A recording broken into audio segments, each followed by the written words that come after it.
Ladies and gentlemen, welcome to the Season 14 final broken build. Today we're gonna, burp already, I'm very sorry, mess around with the Necromancer to make that one build that I will be playing in Season 15 with a Necro. And that's going to be the new fun Bone Spirit damage over time shenanigans. Now, in order to make this build, we are already gathering some items, but I'm missing one or two pieces. So we're gonna play our skeletons for a second. Maybe do one or two pits. Nah, I guess we could probably do the pits with the version already on the damage over time. But I gotta gather like some more things to juice my charms, and I gotta gather some more chest pieces so I can upgrade them to mythic, because I got the first mythic, the second mythic, but I am missing the third mythic, and that's boring. Ranker, good to see you there. Good morning. Hope you're doing very well. And you're excited for me kicking off with Diablo, because the next stream is going to be Mortal Shell, as that is about to release, and it's going to be such an S-tier experience. I can't wait to show you. Danish dude, good morning to you too. Hope you enjoyed the fighting games yesterday too, in case you were here, chat, because we played all 5 hours of Marvel Token Fighting Souls. That is crazy, honestly. We're doing well. I'm very well, thank you for asking. And I'm looking forward to actually a weekend of garden work. I know it sounds weird, but I'm looking forward to it. Making sure that that looks all proper and taken care of. You know, at some point you're getting old and you actually want your garden to look beautiful. What can I say? It is what it is. We're playing a Desecration, right? So Desecration would be Macabre skill cooldown reduction. You know what? That one seal might actually be useful. The only fighting game I like is Tekken. Well, that's the last fighting game I played before Marvel Token, Danish. It was like, how long ago? PlayStation 2 PlayStation 2, Super Nintendo long ago, right? That's how long we haven't actually played fighting games for real. Okay, more, dude, I'm getting so many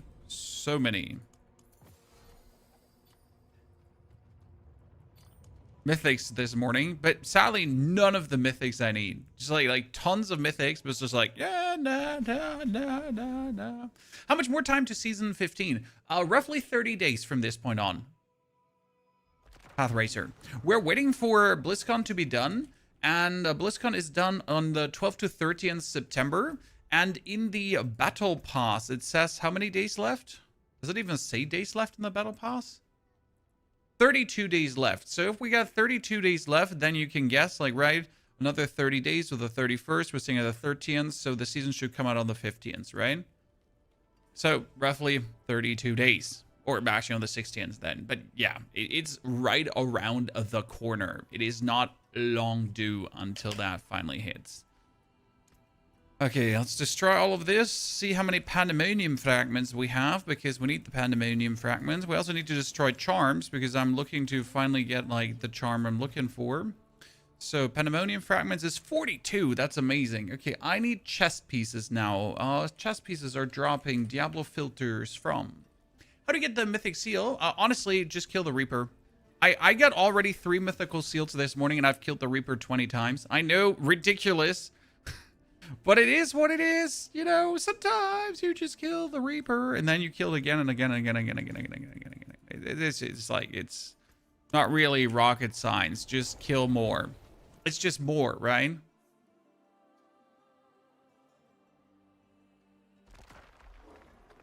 I love Smash Bros. And Rival of Ether. Never heard of that one. Does anyone remember Little Fighter? That was my time. It was like a really fun side-scroller game that you could play with like here. Does anyone remember this game here? Little Fighter? That used to be like big part of my childhood. It was great.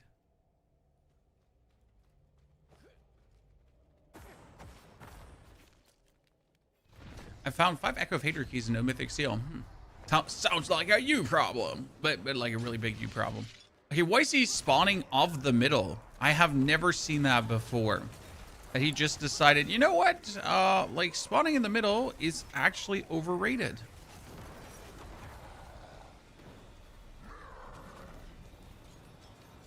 I've killed her over 100 times, haven't gotten mythic seal. Honestly, sometimes you're just unlucky. What can I say?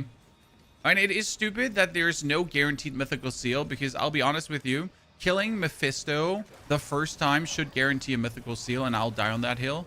Also, killing Mephisto repetitively should guarantee mythical seals, or at least mythics. Like, there's no reason to me why killing Mephisto just not guarantee that.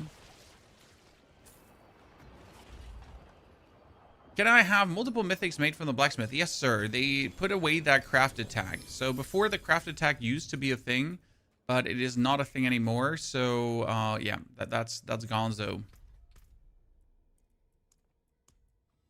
Chest armor, chest armor, chest armor. Why do we need all these chest armors? Well, so the basic idea is that I'm going to turn all these chest armors into mythics and hope that I get a Vengeful Sinew, because I want that as a mythic, because that would be very helpful for the build we're doing.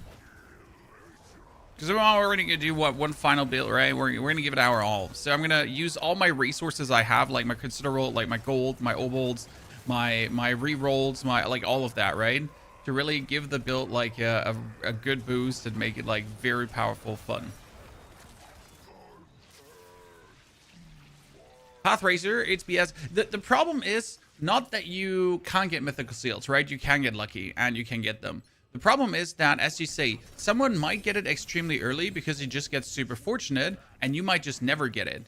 And it just feels so heavily unbalanced, right? If someone gets a mythic on Torment 7 and you're still sitting there on Torment 12 with 100 Reaper kills under your belt and you still don't have it, how are you supposed to feel that that is in any way balanced or fair?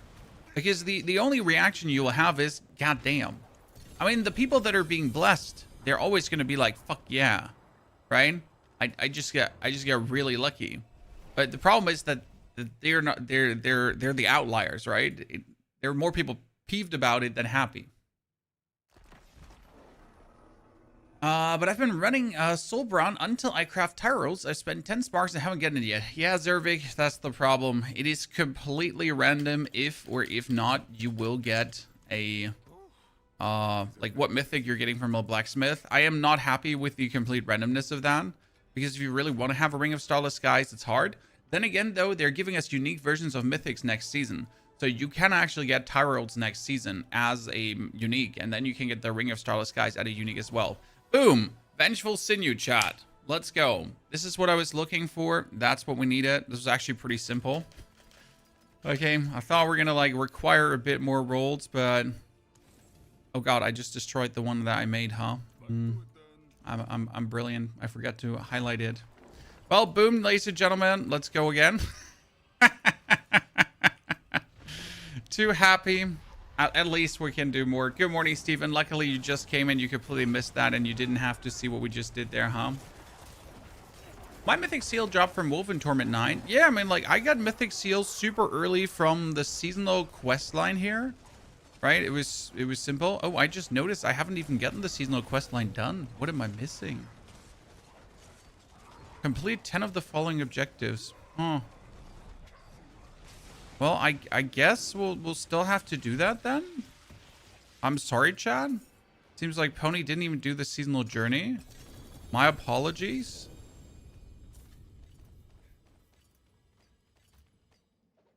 Seems like we skimmed out on that. Streamer lucky to streamer fail. Hey, things happen to the best of us.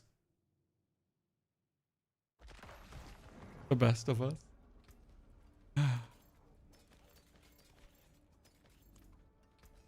Okay, let's destroy everything that's useless. And let's get like 10 there. Like, oh my god, I'm so talented at this game. You know what? Let's actually make more though, because the last one was actually, oh my goodness, I am super talented at this game. Wow. I am genuinely talented. Okay, well, now we get 3 mythics. What happens when I, like, recycle uniques with 3 mythics? Do I get a better version?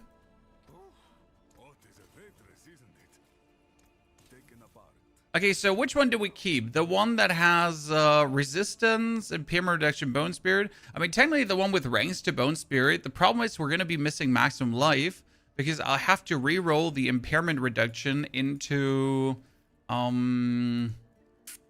essence per second. I would like to re-roll it into maximum life, but sadly we don't need maximum life, right? We need essence per second here, or we cannot... Actually, no, we don't need essence per second. We need maximum resource, yeah. Kind of need like both, but maximum resource is actually more important.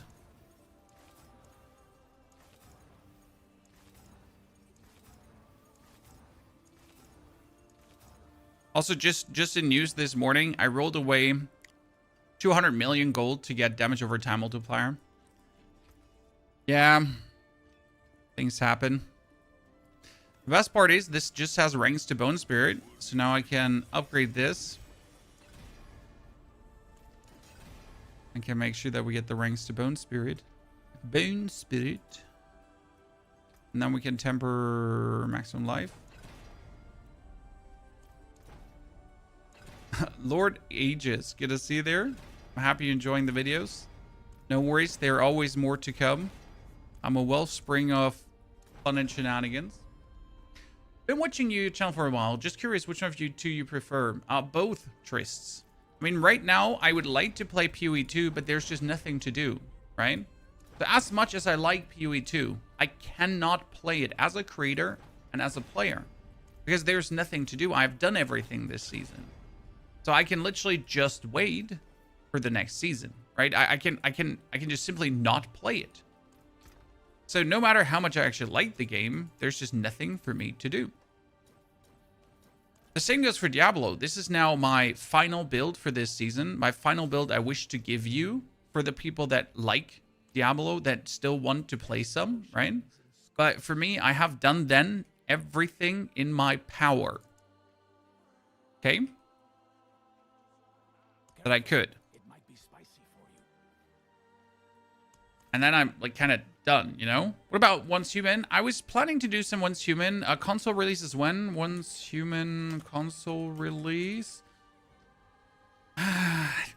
August 25 is complicated because there is Gamescom is from August 26th to 30th. And on the 26th, 27th, and on the 29th, I have work at Gamescom. So I cannot play any games.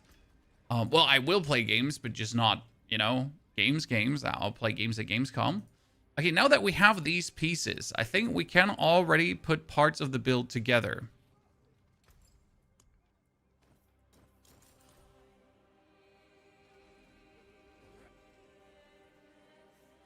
We're going to have to overwrite the full summon. And the first thing we're going to do is we're going to refund all the skill points and show you what we're going to do. We get our basic skill out here. Bone Spinners generate additional essence. Bone Spinners gain stack of resolve. Vulnerable is not needed. And also Bone Spinners become a blood skill that deals damage and pierces time. Each time Bone Spinner is an enemy that heals you, which is actually really, really cool. The others are not worth it. Why are we doing this for Bone Spinners here? Because we're going to be playing the boots. They're called the Path of Tragul. With these boots, we're just getting a guaranteed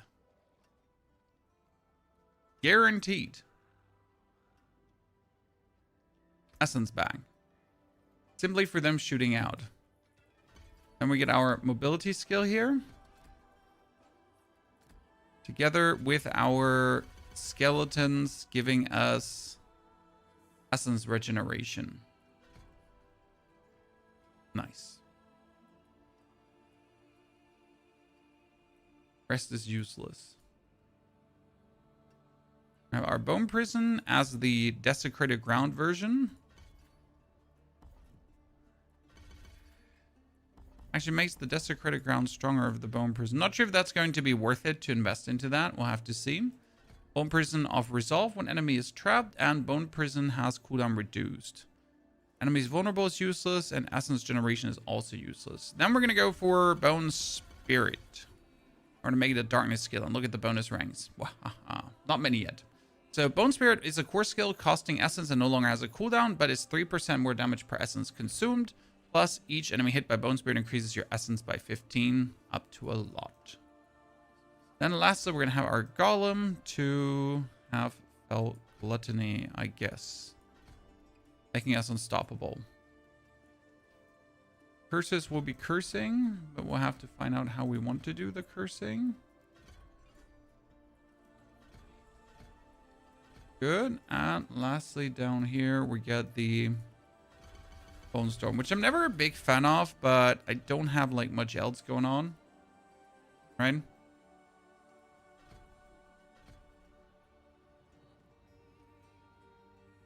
Some of the others are really worth it. Okay, that means we got ourselves the mages are there. We get our Bone Spirit to spam on right mouse button. We have the Golem to become unstoppable. We get our 2 as a travel skill. We don't need the warriors in. We have the Bone Prisoner Rooney. The Bone Spirit, and we need the Bone Storm. Perfect. 5 skill points left. That we could spend on our Decrepify, because Decrepify more slow and more heal if we want to. Now we're super slow, so we're gonna fix that. Can't be running around super slow, can we? I mean, at least a base movement speed, because even if you're not, even if we have a teleport to teleport around, right? Base movement speed is required. Now the problem is that the boots are completely useless right now. They have like Bone Prison Ranks, Lightning Resistance, Maximum Life Intelligence, right? So that's like suboptimal. What I should do is I should probably roll some more boots until I get better ones, but I don't think I have mythic boots to roll. Do I have mythic boots to roll? Boots.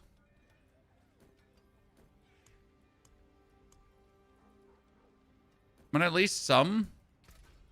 We can see if we can get a better Kraken of the Wake. Path of Tragul. See, this one has worse stats even. Bloodwake.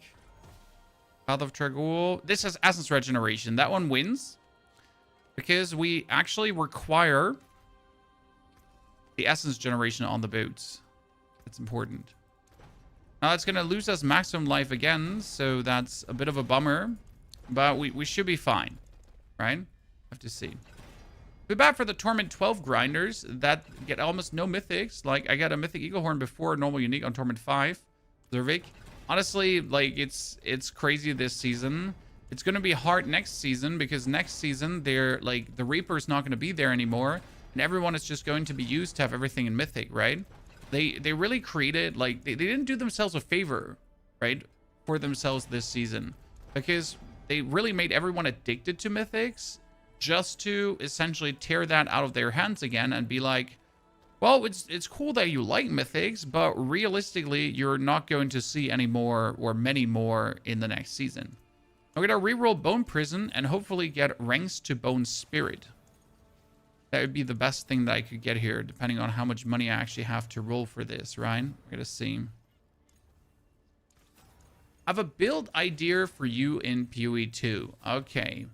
The core items are the one-hand Mjolnir, Shield Nightfall. That one is way too expensive. That one is way too expensive. Anything with the Nightfall Shield is like off the charts, my friend. I've seen Nightfall Shield builds, but in order to make the Nightfall Shield in Path of Exile in any way usable, the amount of investment that is required is abhorrent. Okay, so we're not getting any kind of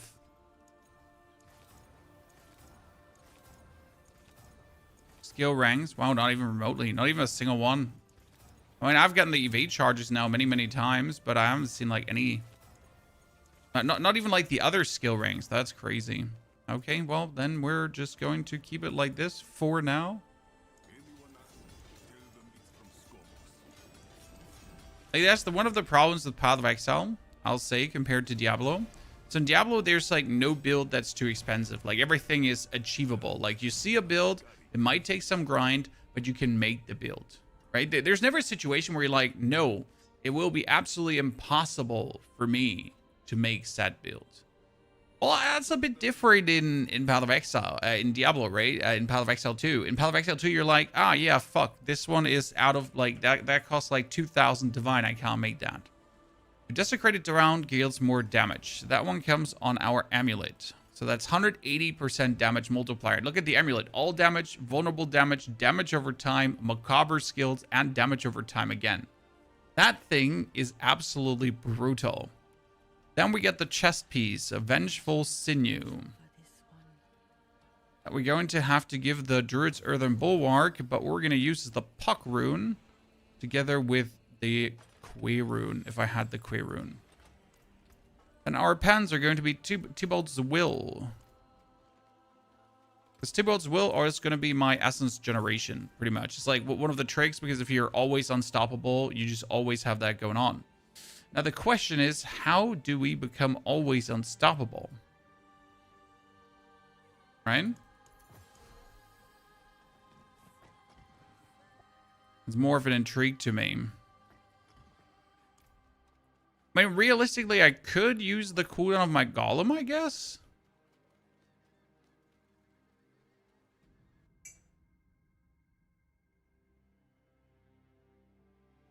Why is this your final bid, Ubux? Simple. Because season 14 is more or less over. I mean, over. Like, over. As much as I don't want it to be over, but, like, we're just at the end here. Okay, so let's see. If I now trigger my Bone Spirit, yeah? And then I trigger my dude. Now, my essence fills up really nicely.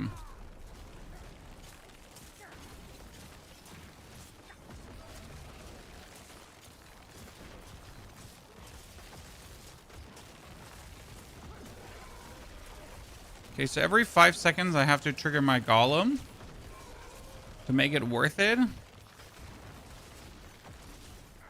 So we're already ticking for billions, by the way, Chad. It's not what I'm looking for, so this is like billions damage over time right now, so it's not enough yet. But we're already getting there. I just need faster essence restoration now.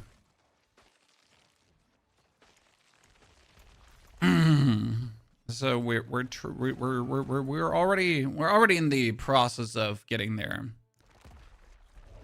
So we got 125 essence because we got like 25 bonus essence here. We need a different helmet. And for the helmet, I actually choose you, Pikachu. That one has maximum life, essence, and then I could go for a focus reroll. Resource tuning prism. And I really didn't want to hit that. That was a mistake. We forgot something very important that I didn't want to actually hit that. I wanted to do the other thing. So I'm a Dumbo. I wanted to add affix and add the resourceful tuning prism to actually get myself the essence per second on top. Yeah, that's what we wanted to do. You know, reasonable. And then we can add a core skill. Boom. Very simple. Next time, use your intelligence stat, Ponyhoff, because that was disgusting. We're gonna try to get essence per second here as well, because again, the more essence regeneration you have, the more you get from your Sorks. Because we have these Sorks, 4 of them, right? And each gives us 275% essence generation. So the more Sorks we have, the more essence generation we get. The crazier it goes in that regard, right? Very simple, to be honest. Pull that out. These 2 in. We can still temper maximum life. Actually, we should temper chance for minion attacks to fortify you, because this is going to be like the best fortify on the side that you can get. It's literally a cheat code how good this is in comparison to some other stuff, right? There's still 4 weeks left, and there are 32 days left, my friend. But like realistically, the people that are still playing this season are the moms and dads, the very slow players, the people that absolutely love Diablo and that just play like nothing else, right? The real Diablo 4 enthusiasts that are still having a fun time, that started extremely late. This is like the people that are currently playing, right? Most of the grinders of like the people that are always there day one Diablo, all that kind of stuff, right? They've already stopped and they have moved on to their second or third ARPG that they're playing. Like they're currently going for Grim Dawn or whatsoever. So there's like a minuscule amount of interest still left in the game. So this is like kind of the state, like just from a content creation standpoint as well. Like you might see that barely any creators like still uploading videos on the daily because there are no topics to cover on the daily, but there's also no interest. However, that being said, we still like to make builds, right? We still like to deliver cool things. So here I am. I mean, we could have started with Mortal Shell already today, but I wanted to give you, you know, that one final build because this is essentially what I want to do in the next season, right? This is my build that I want to carry over the next season, personally.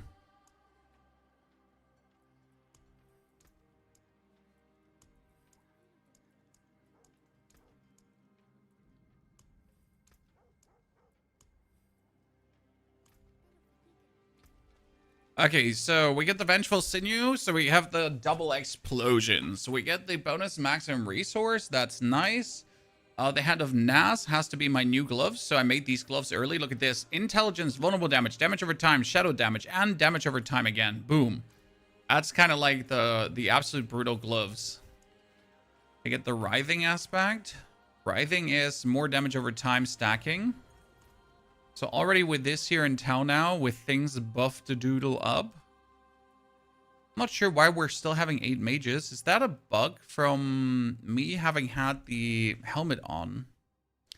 I wonder if we can... No, we cannot keep that snapshot with us. That would have been brutal. You have this, right?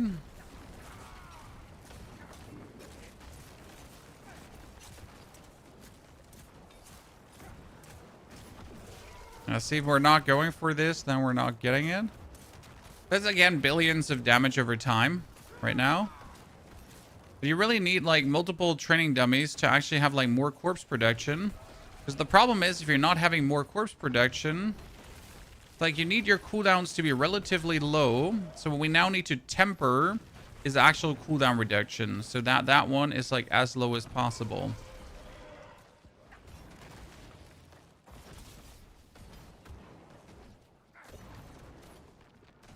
So right now, look at this. Our essence generation is like 24 per second. And if I activate this one, it's 74 per second.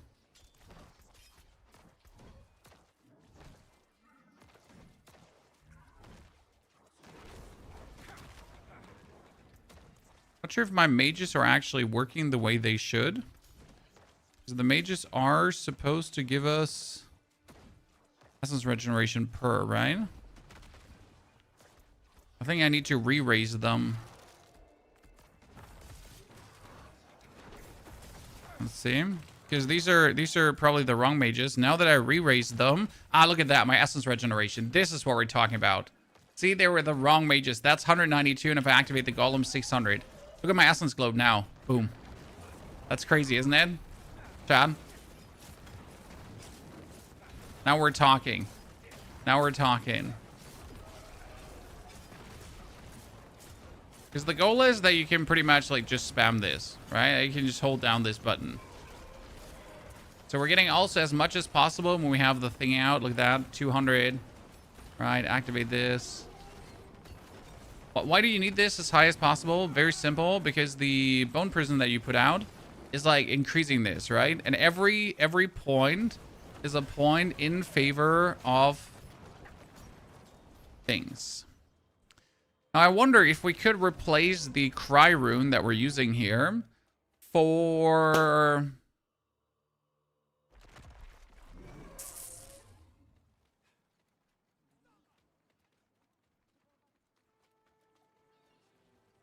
if we could remove the cry rune for other stuff.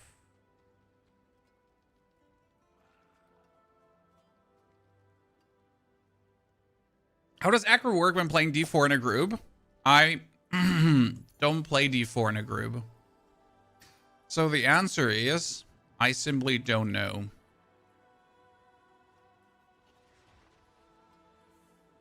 I wish I had a better answer for you. I don't. Okay, so we need here, like these two are gonna stay. Darkness skills, right? And the others have to go. So that one has to go for Macabre. I mean, preferable darkness as well. But I'm gonna be honest, I've been trying to roll darkness skills on these here right now. And for the love of God, I keep getting like Macabre, Macabre, Macabre, Macabre. We're actually getting Robadoodled. This is the second set that we're playing, the Desecration. That's another Macabre, as I said. Corpse skills. Why do we need darkness skills? Because darkness skills is going to give us more ranks in all darkness skills. And more ranks in all darkness skills is extremely important, as more ranks in all darkness skills also gives us here more ranks in the skeletal mages, right? And if we're not getting these all ranks in the skeletal mages, that's actually like a bit of a bummer. Because then our resource generation is not high. So the higher we can make that, the better it is. Therefore, darkness an absolute must. And I guess I could also... No, core skill. Core skill would technically work, but I don't think they can actually give you core skills, right?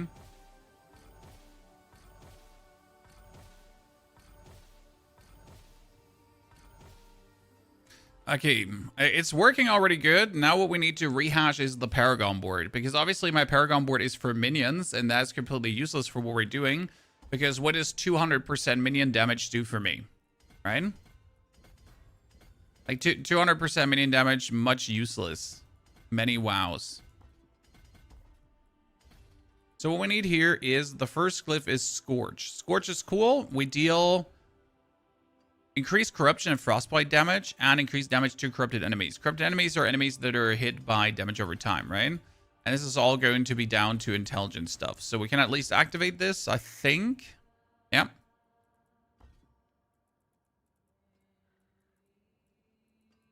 Interesting. If you actually choose to do this, you could later go over, like you could do that one here. Actually, an interesting passing option because it saves you this point. Kind of like the same as if you go double, you do double points. So that's a good passing. Then you get the Wither node. Well, the trick with Wither is that you can usually like go in on top in and on the bottom in, so you don't have to take the middle connection nodes, right?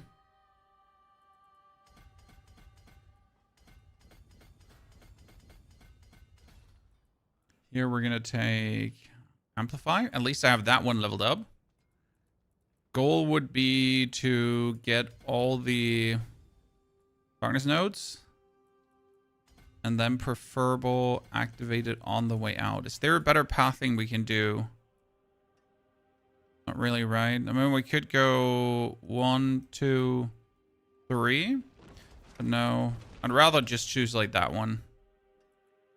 So Amplify is like here. See, corruption damage, shadow damage. It's a huge booster. And we go out on this side into the... What do we got? Oh, we got a bunch of shitty boards. Oh, we have the Flesh Eater board.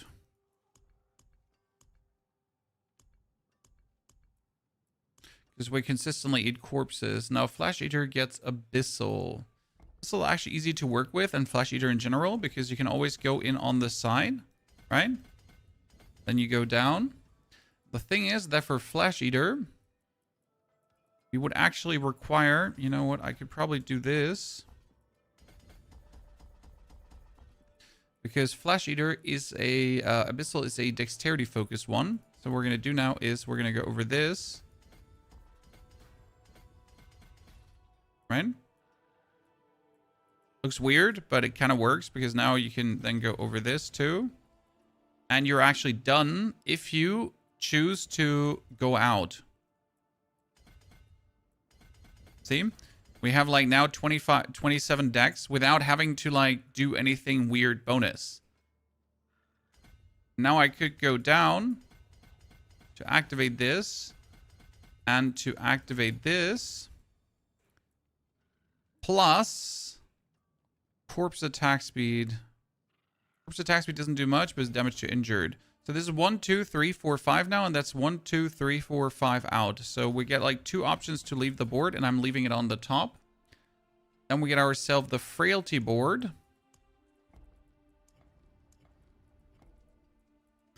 And since we're doing corruption damage, we can actually take the left side.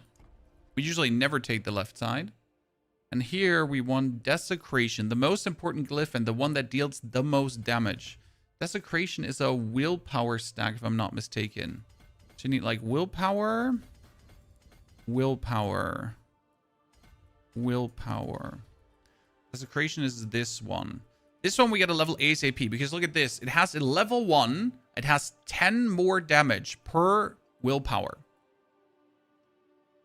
Why is that crazy? Because you could probably imagine if we now level this up all the way, that 10 more damage per willpower will actually go significant through the roof, right?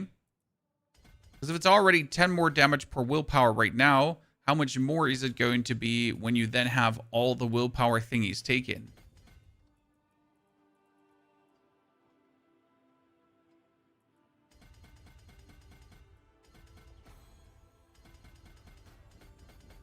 Here we get that. And then we're going to go over here on the side. Do we actually do corruption damage? And out. And this is the final board. And the final board is called Send of Death for damage reduction. But this time we're going to enter from the side because in Send of Death we need darkness. And darkness is a intelligence scaler. So we're going to go in. It's like super weird how you have to do this, right? To get the most intelligence because it's not worth it to go like through the middle, kind of. Right, you just go over the side and then over the side again.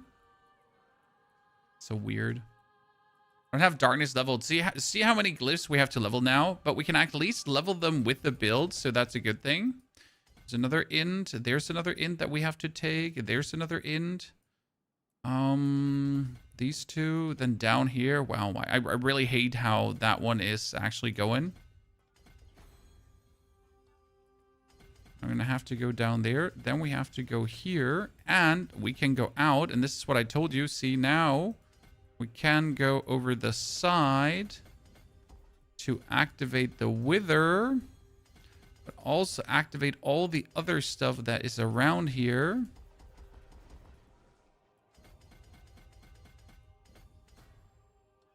Corruption damage, right? Without having to spend unduly many points. Let me pull these two out so I can just get that one.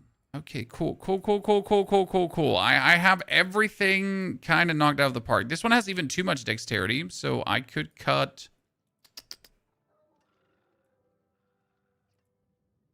Can I cut a dexterity somewhere?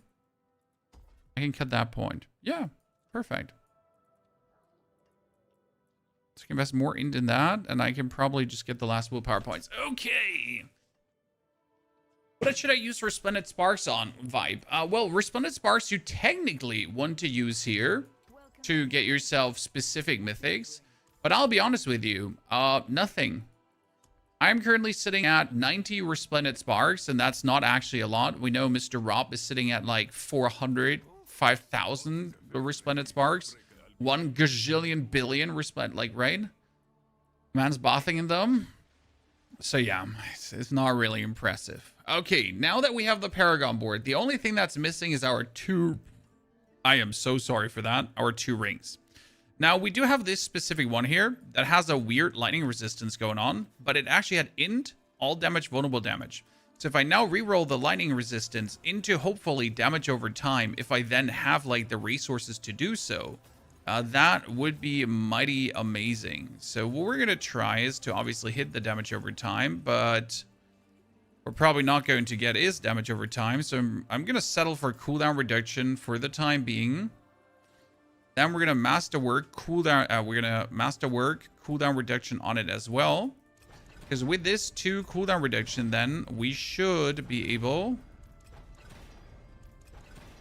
to have like the cooldown reduction on our Bone Prison and on our Golem to always use them. Right? Maybe. I didn't watch your talisman video yet because my talisman sucks, JB. So the main thing about the talisman that you need to know, it's very simple. You need to get the ranks, right? And you need to get the right ranks. So you need to look at your skill. Like here, it has Macabre, Core, Desecrated Ground, and Darkness. So technically, I can hit Macabre and Darkness. It's okay if I hit Macabre, but it's obviously suboptimal because I have other skills that are also Darkness, but that are not Macabre, right? So more ranks in Darkness, because I have mostly Darkness skills, is to be preferred.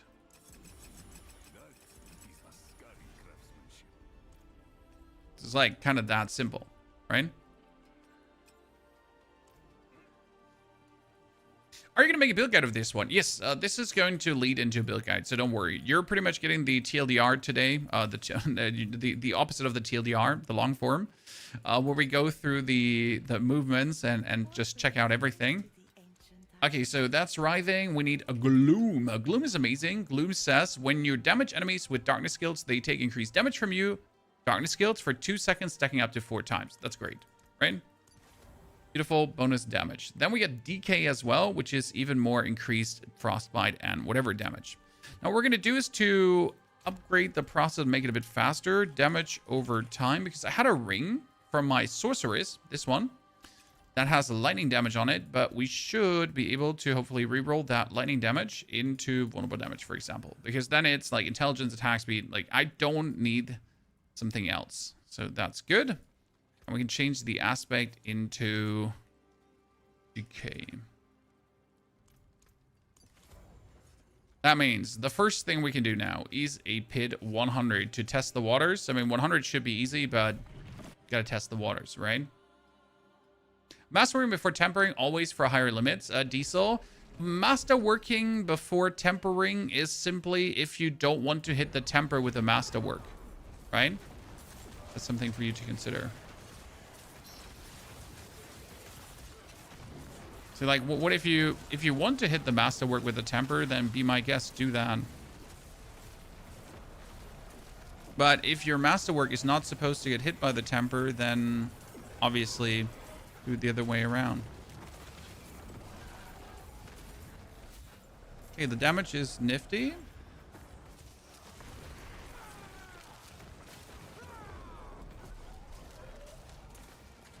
Let us like see when we have like enough damage done and can move on. It's like the real damage is the ghost exploding and spreading desecrated ground. So for that, I optimally want to pull everyone always together. Okay, we're in the...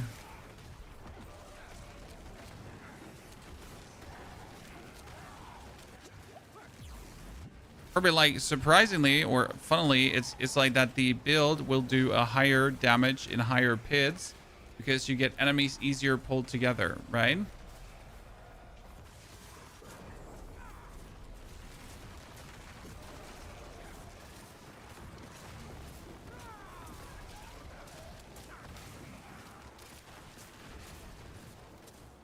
Enemies actually... Try to find like a better enemy type. The damage is not in the trillions yet, I think. But for that, I would have to get my thingies up. So what do we see here? When we see double-digit billions, which is nice. You gotta look for the white number, and it's like the tiny white number because it's damage over time, right? Here, there's like the billions, right? The double-digit billion damage over time. So that's simple to achieve, as it seems.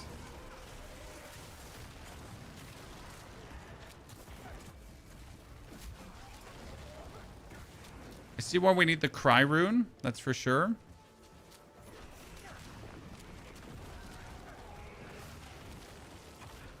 Without the Cry Rune, this wouldn't work. Playing with this DLC or not? This is with DLC. This is not going to be like another non-DLC run. Non-DLC run was just for the shits and giggles, okay? So that was a project for that specific rogue. But we're not going to make more non-DLC builds. That was never the intention, as non-DLC builds are really, really, really painful and annoying to make. And they also take a significant time. Like for that one rogue project, it was 23 hours of gameplay. That's something I you know, like this build here, for example, with my resources, with DLCs, I can make like in a maximum of like, say, 5 to 6 hours. It's obviously a significant difference in what you can make with non-DLC, right?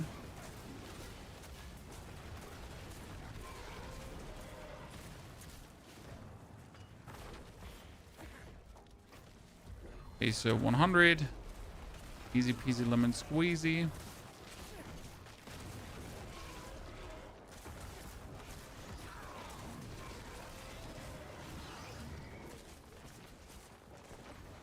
Tap rune won't help with the dot. Which one was tap rune again? Well, we need cry to pull enemies together, because we literally need to pull enemies together. I mean, we're a damage over time build. And if I don't have cry, we're kind of screwed, right? I mean, technically, you could kick the golem out, play...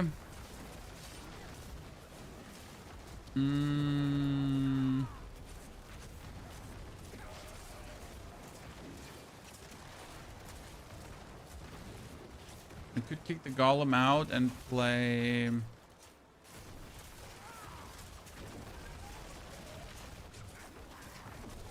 Nur. That's the rogue thingy. And then you could play corpse tendrils. I'm just not sure if that would be more efficient, because you would also have to like trigger the corpse tendrils. The only advantage of the corpse tendrils would be that it's always up. So it might be that it's actually better to do that. I'm just not entirely sure how often we could trigger that. I mean, the Druid's Bulwark we trigger quite a lot, so that's nice. How good would the non-DLC rogue build be with the DLC? S tier. But then again, like S tier, everything that can trivialize Torment 12. So you get, for me, the ranking is pretty simple. Every build is S tier that can trivialize Torment 12, because that's essentially what you're aiming to do, right? You're aiming to trivialize Torment 12, nothing more, nothing less. Okay, so here's the boss. Oh, we're gonna spam our Bone Spirit in them. Look at the damage over time. Come here. That's 200 billion damage over time. Do you see that? 400 billion damage over time. This is pretty impressive. No, the tiny enemies haven't noticed yet the banger damage over time. So boss gets sent packing for sure. That means we can now level... Which glyph do we level first? Probably the Desecration glyph, as I said.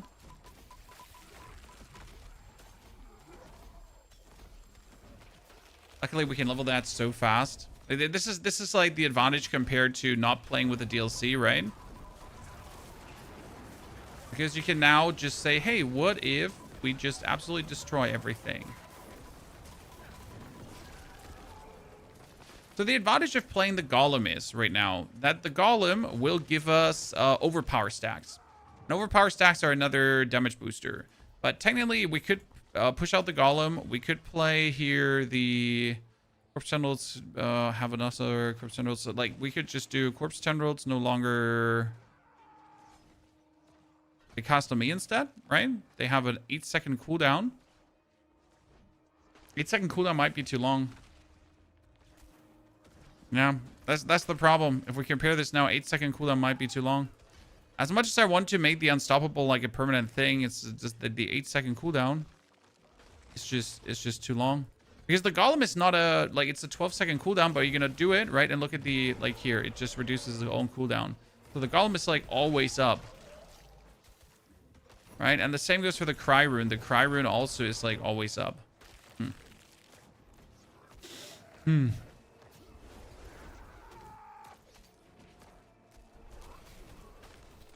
Corpse Tendrils just generate essence. Yeah, but minimally, and you don't need that essence generated because we generate 600 essence per second. Right? We're already generating more essence than we could ever need. And that's good. Okay, more rerolls.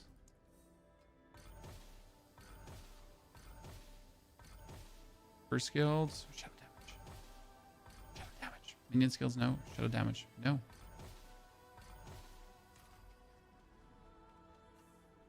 Which is the best for this character? Well, the easiest one that people have been doing as of late is simply the minions. You just stack minions and you're done for, right?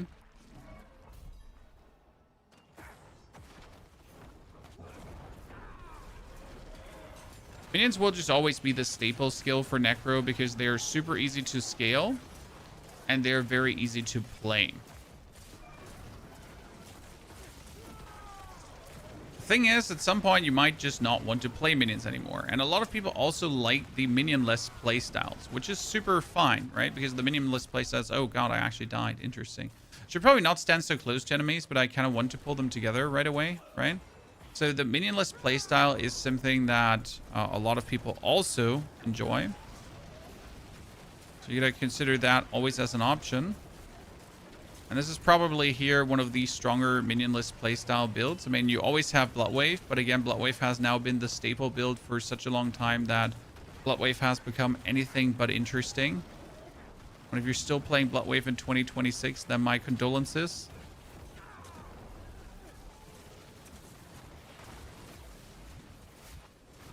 You really forget that thingy that what fun means, right?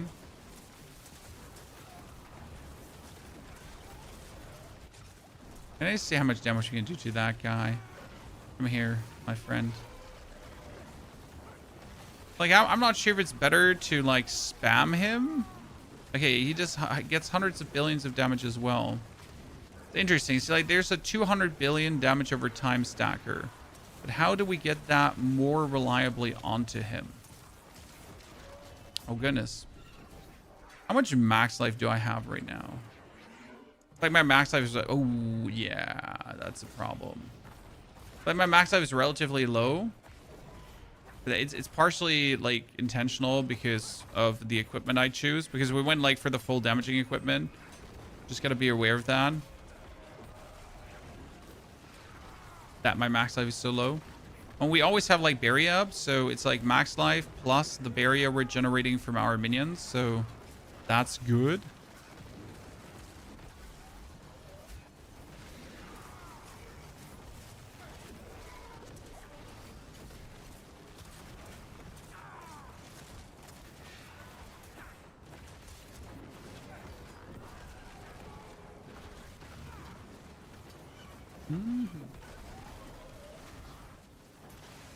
But about season 13, it was awesome. It is awesome. That's like, I never said it ain't. It just hasn't changed in any way. It's like people that have been playing Whirlwind since like season 1 in Diablo and they're still playing Whirlwind, and that's completely fine if that is what you enjoy doing, right? These builds are insane for a reason. They're supposed to be insane. That dude is just like, that guy is just refusing to take a single point of damage, which is interesting.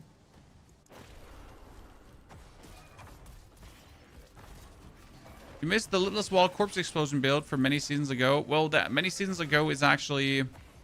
What was it?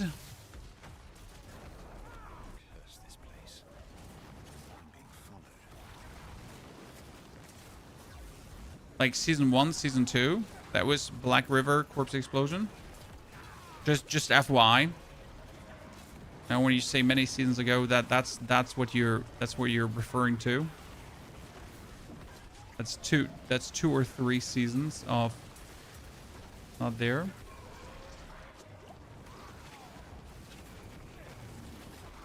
My ghosts are behaving like very inconsistent damage wise. I'm expecting more from them right now. I'm a bit disappointed. I mean, it is probably because all my glyphs are so low level and we need them higher. But I did genuinely expect a bit more from what I'm seeing here. Right? I mean, also my defense is just in the gutter, so that's that. But also,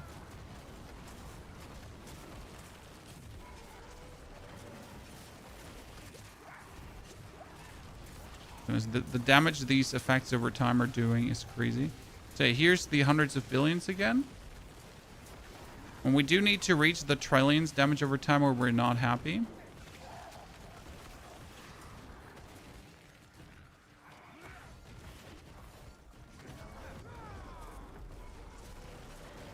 boss killing would already be good at, I reckon. So right now, like, boss killing is the easiest part of the build, which is intriguing. Because usually that's where Necro struggles, right? How do I do meaningful boss kills? Oh, I missed you, Mr. Goblin Man.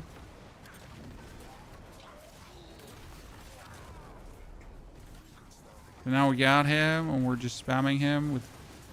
See, there's 200 billion damage over time. 500 billion damage over time. I mean, that is already a trillion damage, right? It just needs to take 2 times, and you're at a trillion damage. What I wonder is... So do we like, wait for cadence of our resource to fill up? Or do we just spam the button?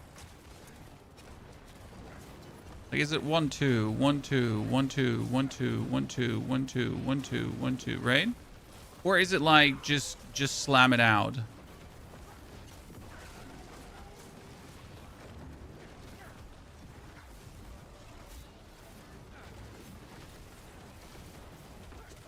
Like, what are we doing? Blizzard's biggest mistake is not to reuse the Soul Rift core skill version for an earlier seam. I mean, Soul Rift is amazing. But sadly, the whole plan with Soul Rift kind of failed. Because Soul Rift was supposed to be this, was supposed to be the survival skill for Necro, right? And then Soul Rift was supposed to have this cool Unmaker helmet that actually helps to turn it into a nuking skill. But Blizzard is always like, hey, let's turn a damage over time skill into a crit skill, right? So they gave us the helmet, the Unmaker, and the Unmaker says, like, when Soul Rift does blah, blah, blah, then you get explosion, blah, blah, blah. But that means if Soul Rift, blah, blah, blah, does explosion, blah, blah, blah, that inevitably you have to put points in crit instead of damage over time. But you actually have a damage over time skill. Just that Blizzard decided, hey, like, instead of doing damage over time, how about we then just have to make it crit? Because let me check my notes. That super makes sense. Not.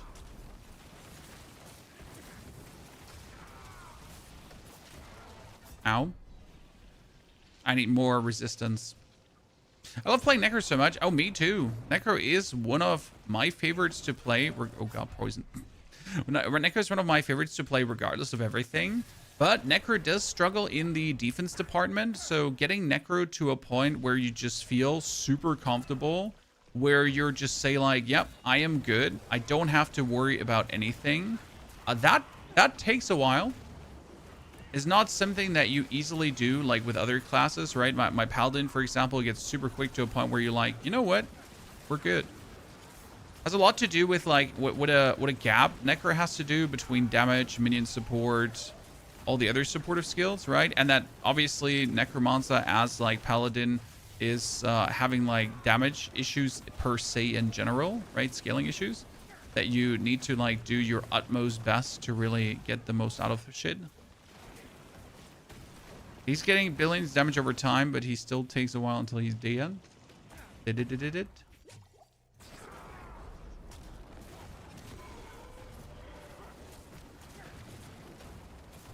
Okay, all these ghosts just hit the one dude instead of the goblin.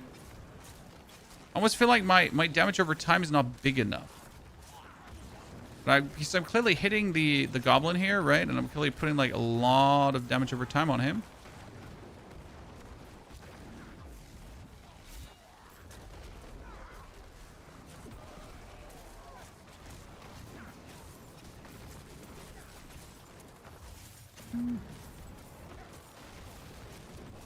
Temperatures are still bearable for everyone. 34 degrees today, then 36 degrees tomorrow, which means we're gonna spend the day in the pool after stream, and then tomorrow the morning gardening and the day in the pool. But we will actually have a surprise stream tomorrow. Wait, it's not a surprise anymore, so strike that. We're not going to have a surprise stream tomorrow.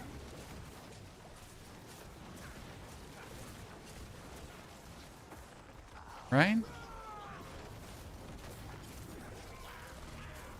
Strike that, ladies and gentlemen. No surprise stream. So like now we just hit this orb thief with everything we had.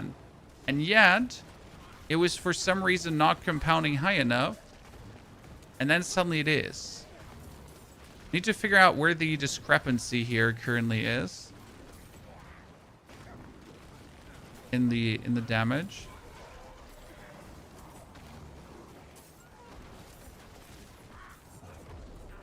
We know it is insane at times, and then it's not insane at times. Then it compounds really well, and then it doesn't compound really well.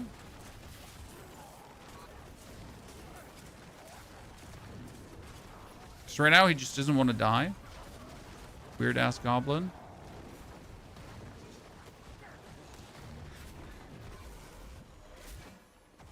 Make it make sense.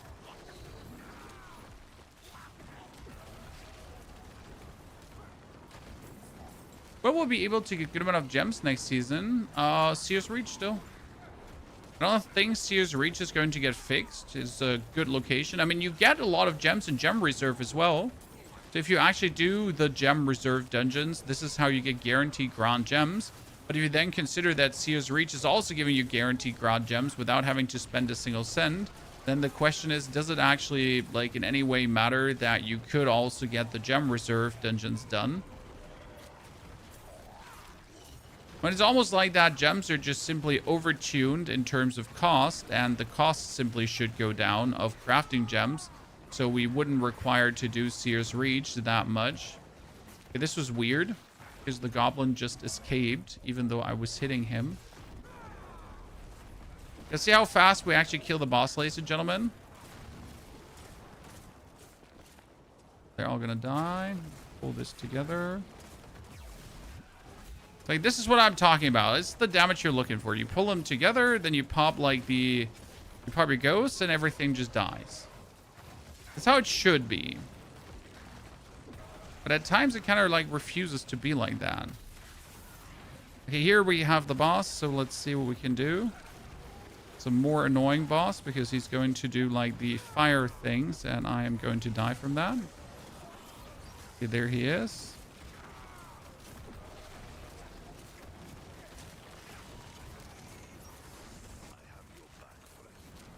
Yeah, there's 500 billion damage over time, chat.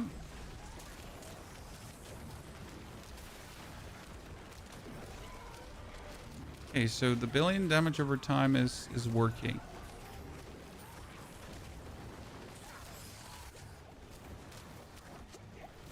See, that was never my concern, taking him out. Look at that, 300, 200, 200, 300, 100, 100, 100. So that is like, that's exactly doing what it's supposed to do.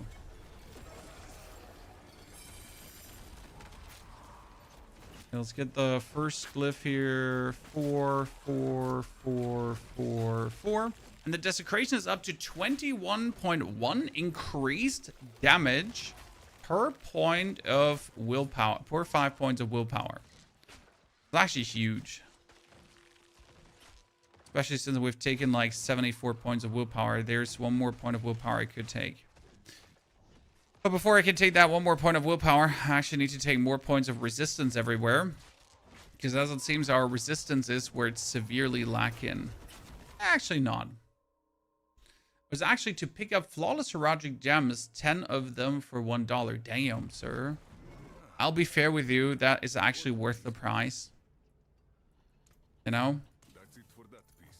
I mean, I'm not supporting, you know, real money trading RMT, but that seems wholly worth the price.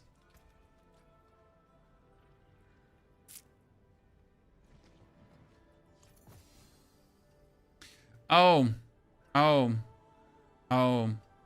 Hey, Chad, look. We are missing out. Your Profane and Macabre skills deal 225% increased damage. Because, for some reason, we kind of didn't put in the, you know, that one.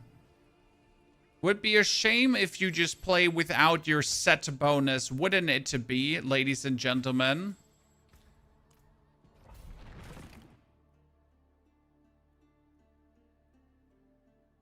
Wouldn't it be a real shame if you would play this whole dungeon without your actual set bonus? Who would do such a thing, right? No one, because that would be utterly crazy. If someone decided, look at the damage difference here right now. If someone would just miss out on a 3 times damage multiplier on all his damage. Well, finally, we at least found the explanation to what was exactly happening there. So there was a 900 billion hit I just saw. A 900 billion damage take. Okay, spot the super high damage takes, ladies and gentlemen. How much can we see? I mean, suddenly everything makes sense why I was, like, not getting what I was expecting.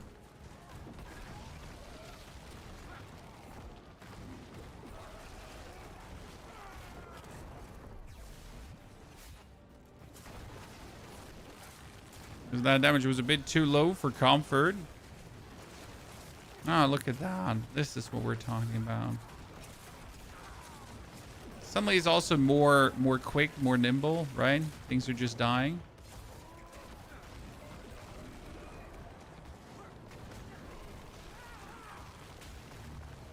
At one stage, we did play without set bonuses. It just shows you how silly good set bonuses are. Because what we just did that pit 110 in like 10 minutes, right? Because we're missing the set bonus. And now we're not even 2 minutes in and we're almost done. Right? And everything is just falling. And I don't even want to know what's going to happen to the boss. Right? It just shows like the silly levels of power you get from sets. I mean, silly levels of power that we all wanted and that are also needed, because like it's not that we that the levels of power is silly. It's just that the scaling is silly and we require the levels of power, right? I mean, if everything scales like to Narnia, if the life and everything that enemies have just goes absolutely through the roof, then we need set silly damage scaling, because without set silly damage scaling, when everything goes through the roof, what are we supposed to do?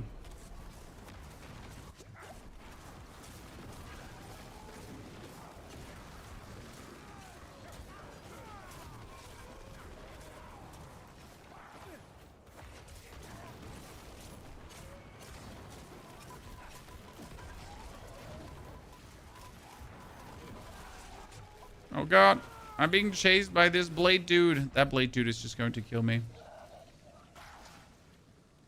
I personally think the endgame should be harder in general, though. Yeah, but more life is not harder. I mean, either you would make everything deal more damage, right? To kind of, like, make things harder. But also, everything one-shotting you is not really making the game harder. It's, again, just making things silly. Because who enjoys if everything just one-shots you? Because then like how do I probably say this now? So harder needs to be in the costume of also sense making, right? So sure, you can make it harder, but you also need to give us the tools to deal with that harder. And for example, when it comes down to the survival standpoint, I only have limited ways to deal with the harder. Because if I now make my character more survivally, which I could, like don't get me wrong, I could make my character more survivally. But it would be to the detriment of damage to a degree where I just then couldn't have fun anymore. So sure, I could then survive better, but also only to a limit. Because there is not unlimited ways to make yourself tankier. Like, right, I could now give my amulet a defensive aspect instead of giving my amulet an offensive aspect, for example. That is possible. Now, if I would do that, though, if I would give my amulet a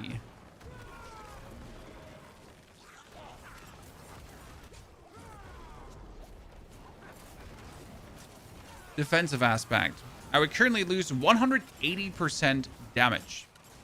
That's a ×3 multiplier on my damage, which is not a little bit, right? I mean, ×3 the current damage ideal, or not ×3 the current damage ideal. Are we doing trillions damage over time, Chad? So I've seen there's 1 trillion. Okay, so everything already worked out. Boom. I mean, still more to go, because still just the start of things. Because again, we don't even have this legendary, so we just deal the trillion damage over time, right? And boom, desecrated ground, right? And then we have these two who are also just like completely... Okay, that one does 0.66 more. This one 0.7. It only grows by 0.25. So this is actually better as a grower.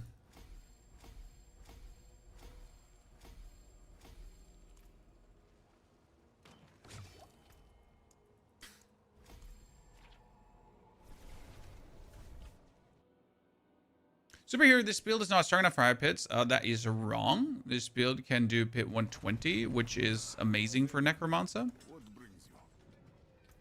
Like every build, so there's a rule of thumb that you need to understand, and I think a lot of people are not understanding that. If your build can do pit 120, then your build can trivialize Torment 12. And that is the goal for every single build. Everything beyond that is overgrinding and just personal ambition, right? Now, obviously, is this build as strong as Barbarian? No, it's not, my friend. No, it's not. Will this build get stronger in Season 15? Yes, it will. 2 reasons. So there's the Black Soulstone, which is obviously more damage, but there's also a gem that gives you 100% bonus damage. But you can't but you have minus 100% crit. Now, minus 100% crit matters exactly this much, right?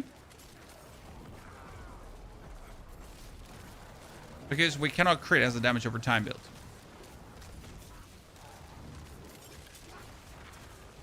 So we pretty much like all the damage I deal right now times 100%. And if we then would use the Crown of King Leoric, if it then works as it's supposed to work in the next season, then we're on top of what we're actually doing, also getting another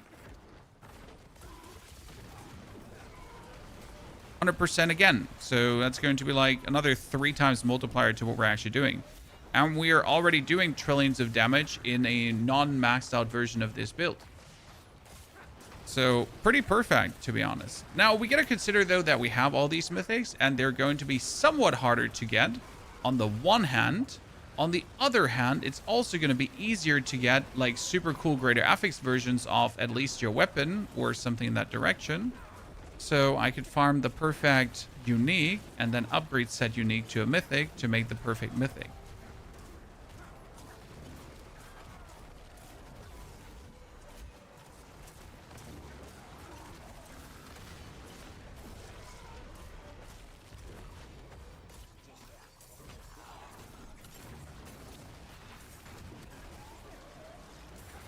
Oh, I just missed my stone. Where did I leave my stone behind? Where did I leave my stone behind? Oh, I'm not going to get it. Okay, we left it behind, Chan.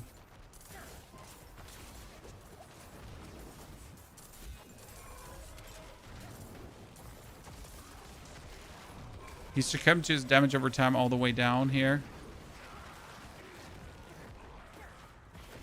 Wilson, good to see you there, partner.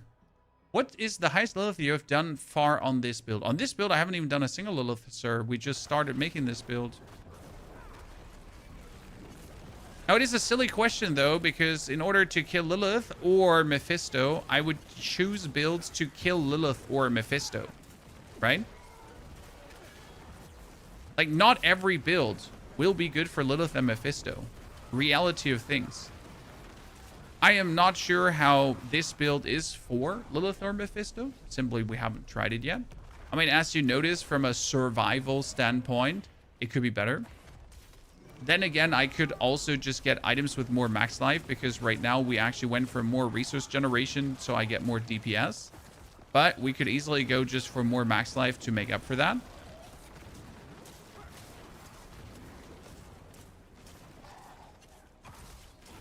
I mean, if you're doing trillions of damage over time, again, Mephisto is possible in Torment 12. But obviously, when you're doing Lilith, you just want to have a build that does so much damage that you don't even have to think about fighting her. And that's where Blood Wave will always be the best build to kill Lilith or Mephisto. Right? You want to kill those two, just play Blood Wave. Because that's what it's there for. You're going to have super defense. You're going to have super offense. You pretty much just stand AFK on them and you win. Why use any different build when there's like the easy way out pretty much?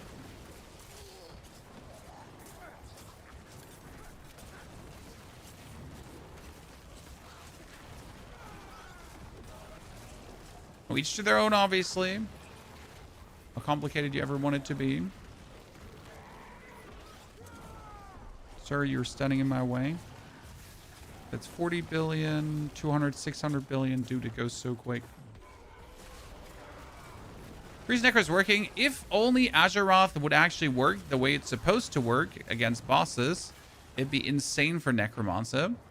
Because Azeroth and minions sadly doesn't work correctly in boss fights. Because if your minions freeze the boss, it doesn't count as you freezing the boss, which is stupid. And then the Azeroth doesn't calculate up the damage and doesn't do the Azeroth explosion you would want it to do. And suddenly you're missing out on quintillions of damage. Whatever comes after trillions. Simply due to that fact, right? How are you, sir? Well, I'm really good. I'm enjoying my build for season 15.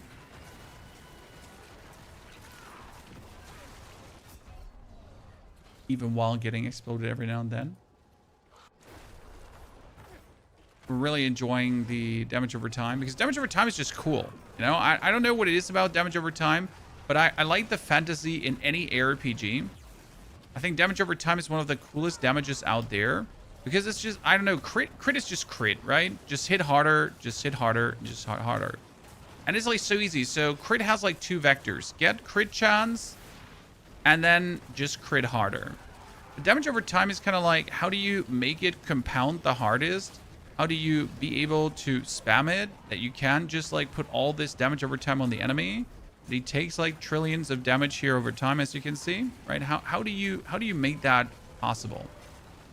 So always what I find interesting over just like, how do I get more crit?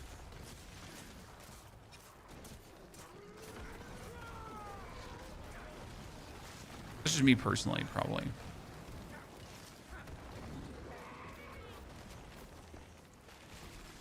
Should be able to get this one also. Boom, look at that shot. And then now the final one.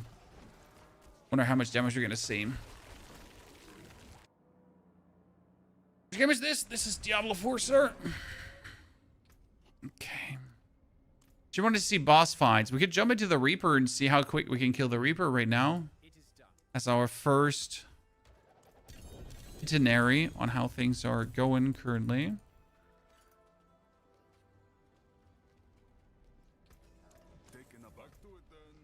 Okay, Mr. Reaper, Pandemonium Threshold.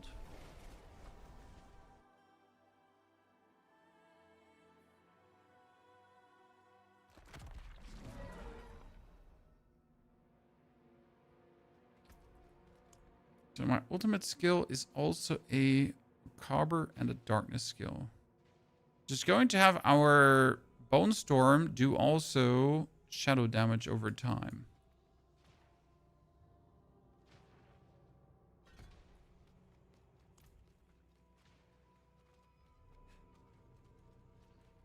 Is Warlock? No, this is Necro. If you unlock the Reaper fight on your Warlock, you need to do the seasonal quest line again.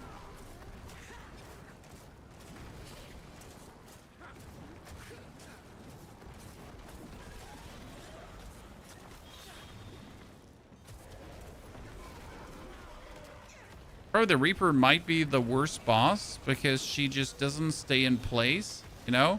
So you're trying to put like damage over time below her. And she's just like, but what if I actually jump around the world and just don't stay in place? And you're like, but lady, it defeats the whole purpose of what I'm doing, right? I need you to quickly stay in place.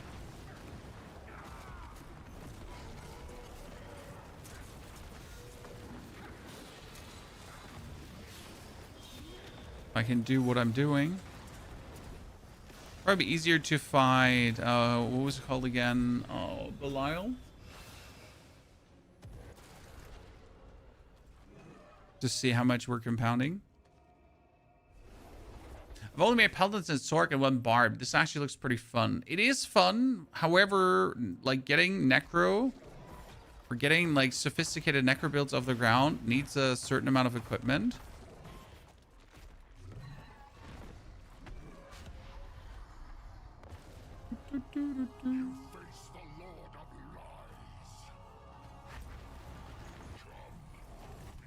Interesting, if you use it like this, then we get 81% crit chance with like just one.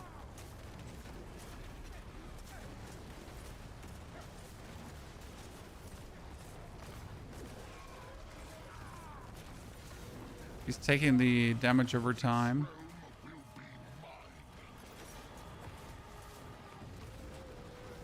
$500 billion, 500 billion, 500 billion.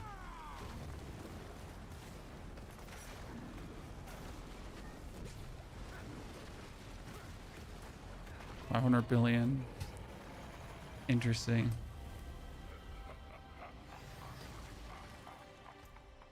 Lyle has a high health, but you're chunking him hard. I mean, you should be chunking him hard at this point, but still, we're not at the pinnacle of what we can do. When we're only having like how many bonus ranks? 32 bonus ranks right now.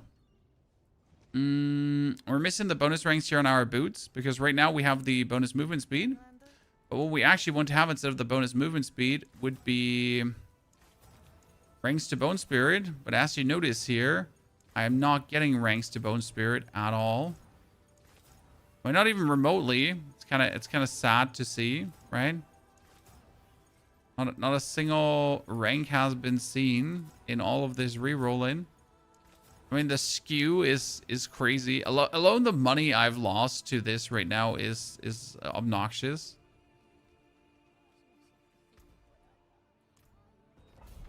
Just so what are we cooking? The damage over time, Necro?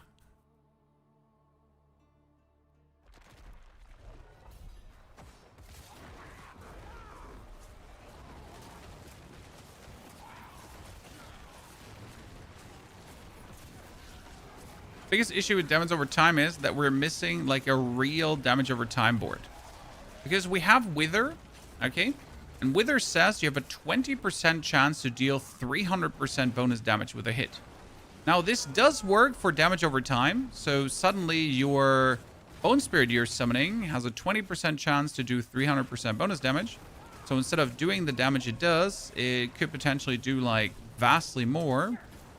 But it's still just silly. Instead of having like an actual damage over time working node that would work with damage over time meaningful together, you kind of like rely on a maybe baby chance to maybe baby do bonus damage. And that's just, it's just silly.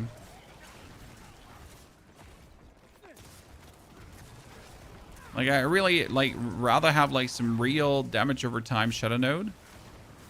The good thing is that we're actually doing damage over time, because the usual damage over time builds on Necro used to be not damage over time builds, they used to be crit builds, right? They used to be stack Shadow Blight, then have Shadow Blight crit, and then have Shadow Blight crit and do as much damage as possible. So you weren't actually doing damage over time. You were just having damage over time as the vehicle to do as much shadow damage in a short amount of time as possible. But it wasn't actual damage over time because you were still trying to crit with your shit, you know? Never felt like you're playing damage over time.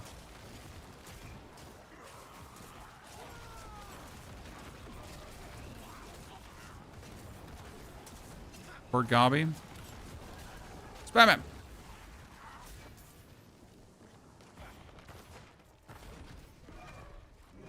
Did you make your Blizzard tough? Because Firewall does trillions, but I die a lot, while Temerity help if I decide. I can't tell you anything about Firewall itself, but yes, our Blizzard Sork is not dying. No.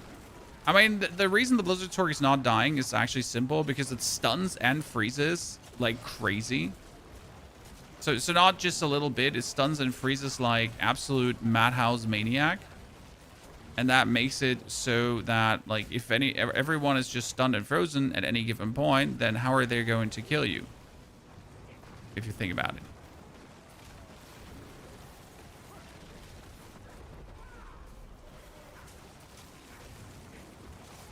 Right, if no one can act, then you're essentially undying.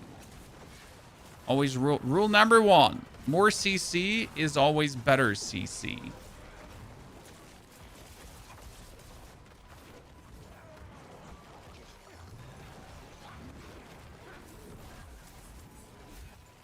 Here, changing my mythic gear, good gear, and oh wait, I need to read that again in a second. Sorry, let me finish this one, and then I'm gonna read your question and take my time reading your question, because right now I could only glance over it in the dungeon, and since it's a lengthy question, I think you require a lengthy answer. I assume so. Yeah, see, like the boss is like the least mattering part of the dungeon. That's beautiful. I like that. See, like it's just ticking down. Beautiful.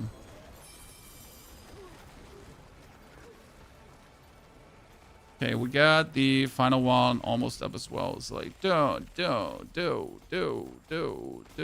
we put that in. And also. So, I was going to ask if worth changing my mythic gear, not 100% good gear, for ancestral legendary that I reroll to perfect for summon mage. I'm new to crafting gear. Gallon.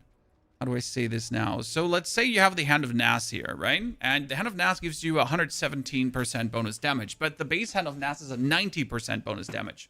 If I now have a Hand of Nas in unique that has critical strike damage multiplier, shadow damage multiplier, skeleton mages, and greater affixes, it's most likely going to be better than the actual mythical Hand of Nas, right? That being said, for example, for the Bloodless Scream, if I get this in Mythic, I go from 200% bonus damage to 325% bonus damage. No, from 250 to 325. So that's a 75% damage multiplier. So even if I now had it in Unique with very good affixes, it's most likely that the mythical one would be better.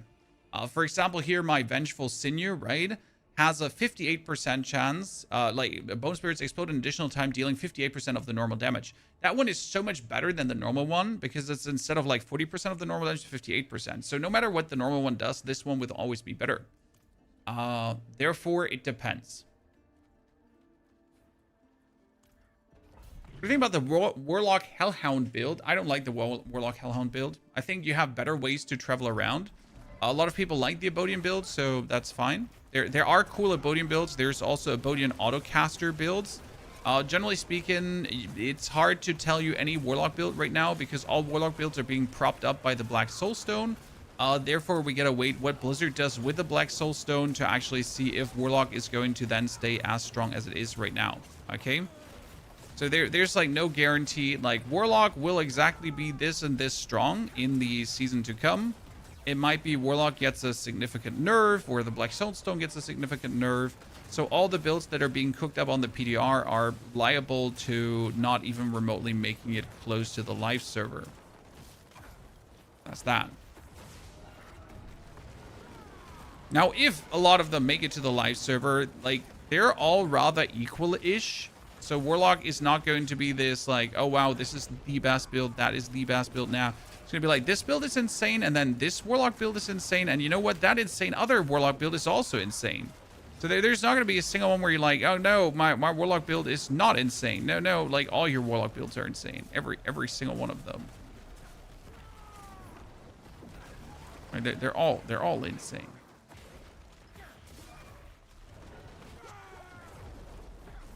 And rightfully though.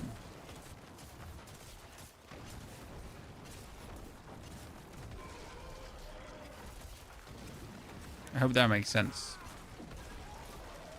I personally didn't like the Abodian build simply because I'm not a fan of the horsey and then mounting and unmounting and that kind of stuff. I like Rampage jumping around. Having my Rampage just do massive damage when you land. Anyhow. That's just falls under personal preference more than anything else. Not even a strength judgment, just the way how you like to play. So for example, if you like riding around on your Abodian, if you like riding around on your Hellhound, Well, guess what? That build suddenly becomes a consideration, doesn't it? Gotta see if it's a playstyle that you enjoy, because this really matters. For example, here's also like I have to put down my bone prison, and then I will trigger my bone spirit to overwhelm enemies with damage over time. Now, you could say that that's like actually really cool and really fun, or you could say, you know what, I would prefer if I had a skill that I could just spam. And you'd, for example, say, hey, then Bloodwave is your thing, right? If you rather want to have a skill that you can spam indiscriminately without having to like look for any other bonuses, then that's always going to be better.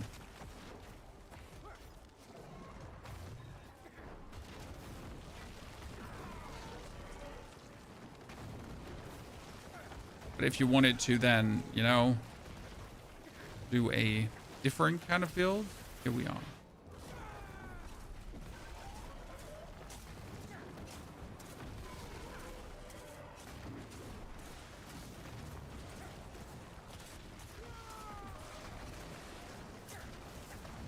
He just took such a big hit there. So almost 2 trillion damage over time, ladies and gentlemen. It's good to see.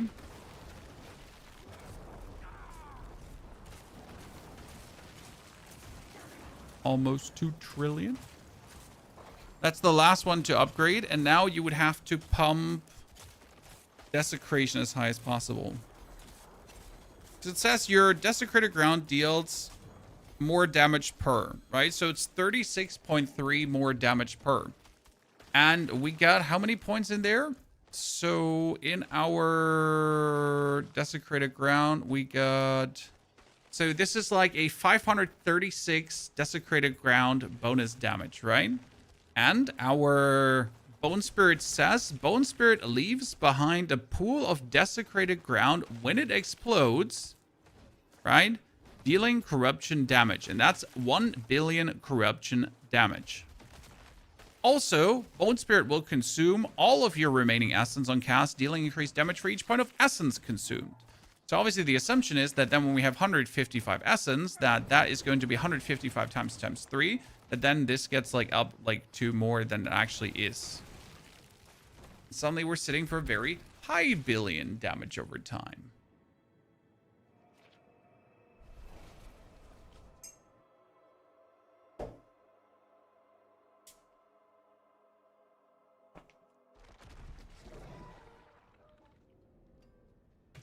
If you play a build that jumps around, I mean, you should always turn off screen shake effects. Unless you hate life. Right?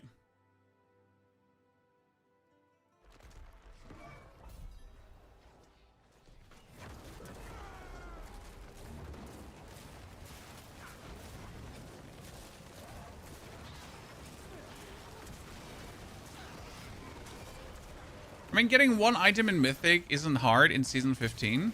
Or getting the key item for a build in Mythic is not going to be hard.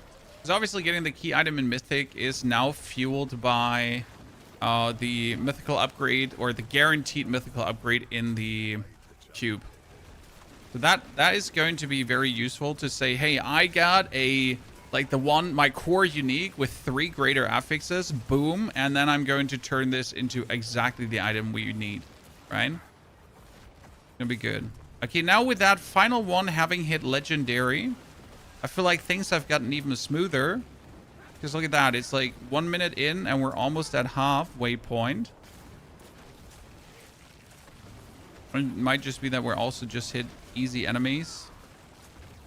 But I believe it's because of the damage scaling that we're getting from that corruption damage, right? That's going to be through the roof.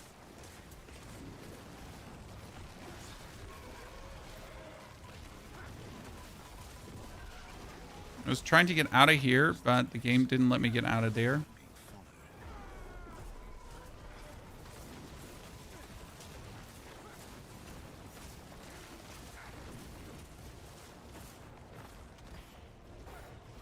Any chance I can ask about PUT when you get a chance? Hit me. I'm not sure how in-depth of an answer I can give you, because sometimes people ask me questions that I literally don't remember. It's like, why did you take this specific point in that specific build? I'm like, I don't have the build guide open and I haven't played that build in 3 months. I don't know the answer. I'm so sorry. Don't kill me. right? But I'll see what I can do. But again, no promises.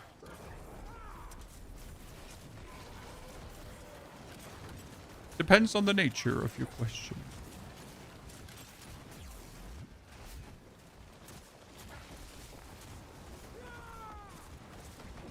I am so stuck.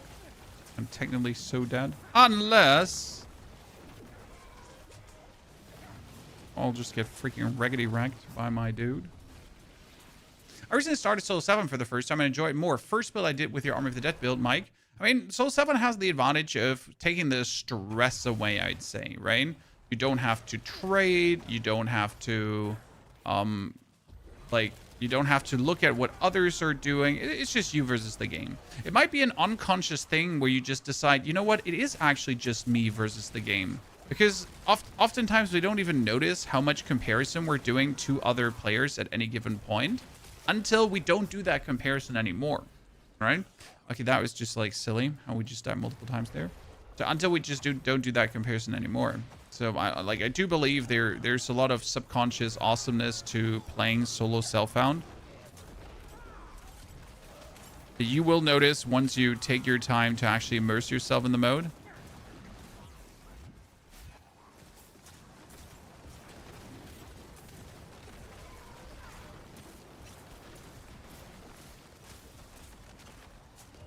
But also just challenge you in ways that trade doesn't, because you actually got to use all the tools in the game available. Because there's one thing to be said about trade. It's a shortcut mode, right? So do you have to worry about how to grind money? No, you don't. Because if you need money, you'll just trade an item, right? To someone who has money. Boom, fixed. That's your way how to get money. So like playing solo self-found, also in Path of Exile, just teaches you more about the game. It's also like identifying good crafting bases. Like what is a good base for an item to craft on, right? What do I need to look there for? These are all things that like you just don't have to bother about that in trade, because worst case scenario in trade, you'll just buy the item you need. 2 trillion, the highest we've seen so far, Chan.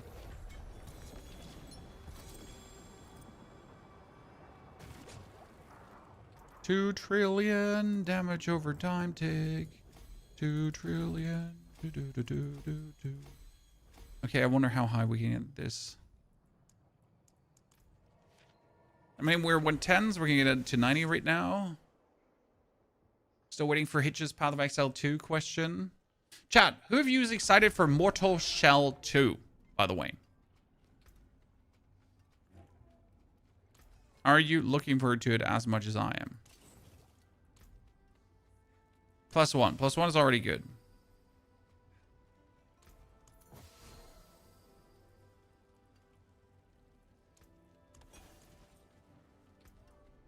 Stuffy. And we're going to start tomorrow. So tomorrow's going to be our first demo playthrough. Then the day after tomorrow's our in-depth demo playthrough.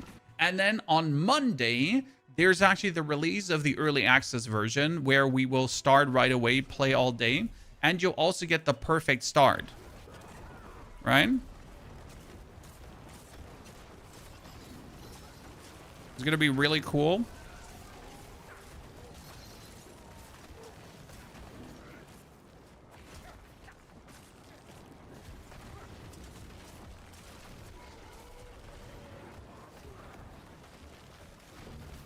Can't wait to, like, once again immerse myself in Mortal Shell. One thing I already noticed, what are you talking about? Mortal Shell is a Souls-like game, but it's a bit different because it has like many different systems and how it works and how the classes work. Because in Mortal Shell, you don't have classes, you have shells. And these shells you find throughout the world, and you pretty much are a parasite possessing said shells. So you can be like, you can in your playthrough, you can freely swap between these shells and then decide what you need for the current situation, right? Do you need a more agile one? Do you need a more tanky one? Like, what is it going to be? Is this boss like really quick and nimble and you just want to be super tanky and face tank it? Sure, there's a shell for it. And each shell has a different ability that you can actually use for set fights. So that's like an interesting layer added on top of like the usual Souls-like combat. On top of this shell mechanic, they did actually add an easy mode to the game. by putting a Slayer seal in. That Slayer seal will not lock you out of achievements. So if you don't care about these, that's fine. And it will essentially make you stronger, you know? And I kind of like that a lot for developers, because if you're like, sure, I would like to not struggle so much because I suck, right? I suck. Like, you suck. Well, good job. There's an item in the game that will help you to still suck, but at least you're going to be able to get it done.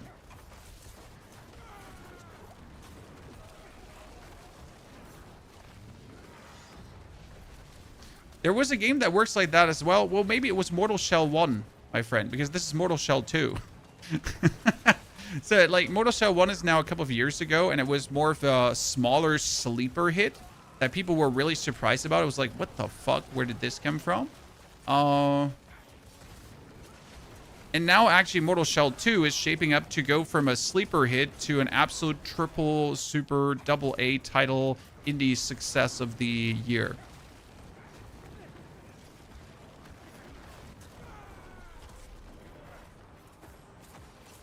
Which I always love to see, right? When these more indie-ish titles are popping off. It's, for me personally, always happy times. I'm not going to say screw AAA title companies, but it just shows that if they're making bad games, it's not because gamers are too picky. It's just because they're making bad games. Right? Often you could say, like, gamers are too picky nowadays. Yeah, sure, sometimes. But on the other hand, like, the AAA companies are just making bad games. And you know who proves that? The indie companies. Because if they're able to make absolute bangers with a smaller team and everything, and lesser people and all that kind of stuff, lesser budget too, well, what does that say then about our AAA friends? It tells you that something is decisively going wrong over there. There are 3 billion damage over time. Boom, chakalaka, Chad. The highest we've seen so far. I'm not gonna rest until we see more. Like, 3 billion damage over time is already pretty nice, but I kind of want to see like double trillion. Sorry, not billion, trillion. So I would like to see double-digit trillion damage over time. That would be cool. Okay, we get this up, and now we're gonna level the darkness glyph, yeah. Probably, like, we have Scourge here with a lot of intelligence points. The darkness has... Desecrated Ground. Darkness also has 19 intelligence points. That's actually pretty good.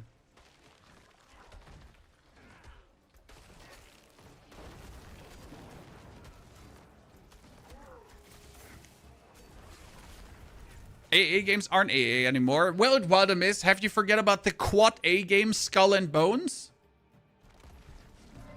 No, you don't remember the quad A title game Skull and Bones? Wow. How dare you? So Darkness, Macabre. Honestly, we need to get that at Darkness as well. I'm excited for the new Onimusha. I remember watching my older brother play the first one. I have looked at Onimusha, and my one problem I have right now, it looks very sluggish. I'm not saying it is sluggish. Maybe it plays extremely meaningful, but from the gameplay I've seen, it just didn't look like the... Like, I was expecting, like, a more samurai action-paced kind of meaningful game. And right now it looks like more like Neo 3, but in slow-mo, kinda. Like, maybe that actually plays extremely well, because from how it looked like, it didn't look too exciting.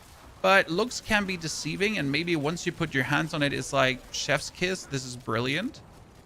So I'm a bit torn there, because then we have Phantom Blade Zero, for example, and Phantom Blade Zero looks exactly like this, more fast-paced, still action, Souls-like, where winds meet kind of level of what I was expecting, hoping for, potentially. We'll have to see, end of the day. Comes down to how it all plays out.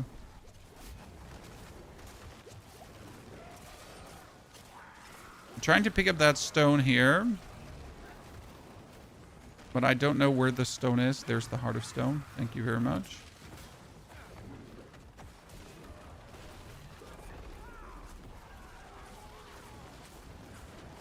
As always, I am happy to be proven wrong. You know?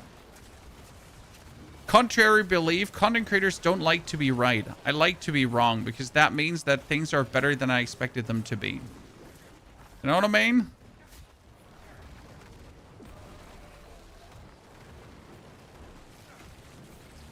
Sad reality is, though, that we're not that wrong often. But we like to be wrong.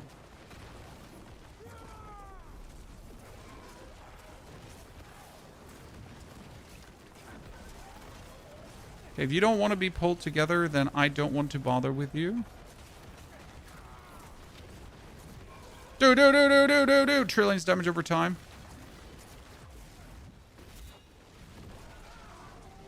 You know what we need? We would need like a consistent immobilization. Because right now we're pulling them like once together, then we're putting them like in the bone prison, but the bone prison actually breaks at times. And they're just free roaming again. I need like a consistent like stunning over and over and over again.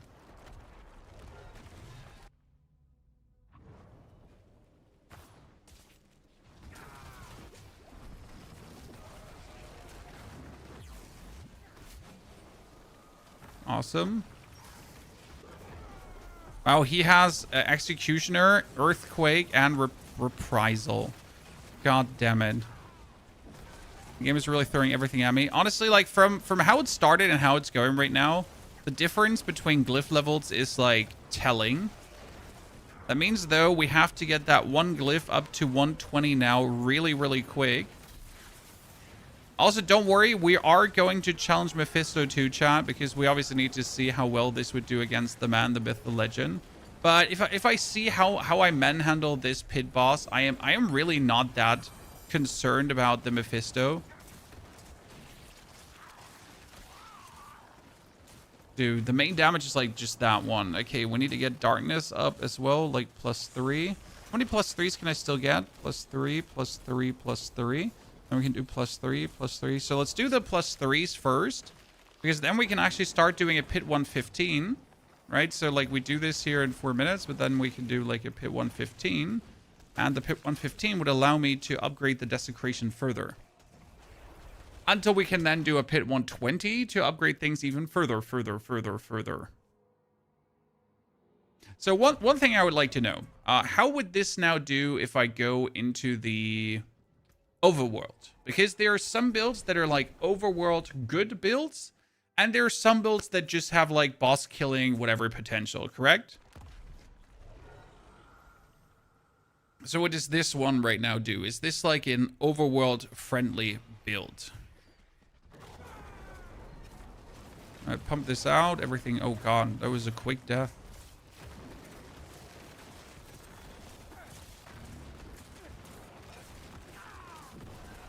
Yeah, I mean, considering that we pull everything together and then everything dies like really quick. Yeah, this is more overworld friendly than I actually thought it would be. Because of just like how much damage we instantly deliver. So one of them is already enough damage to just take everything out, right? So I pretty much jump from build to build, from pack to pack. Put this down. Get everything killed. I need a rift. That's important.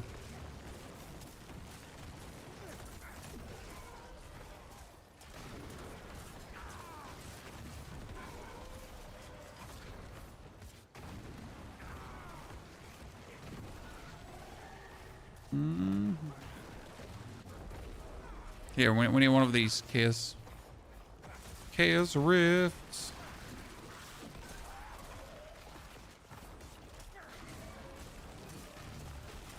Because like how does this feel? Because if you're not able to do these here meaningfully, that's going to cut into your farm. Because we all know that this is like one of the best farms for either threat or for reputation, or like if you have multiple players together, right? That's just something that you need to be able to do really efficient to get the most out of it. And honestly, looks good so far. I mean, everything that gets spawned like in an area, and then you just obliterate that area, because your damage over time is not like, how to say this now? So the damage over time is like not something that we're putting on a target. We're putting it below a target, and then he gets damaged by the damage over time that is below him on the ground.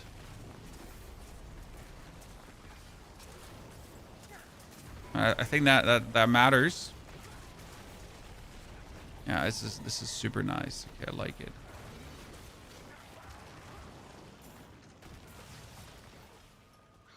Oh, here's the Helltide Assassin.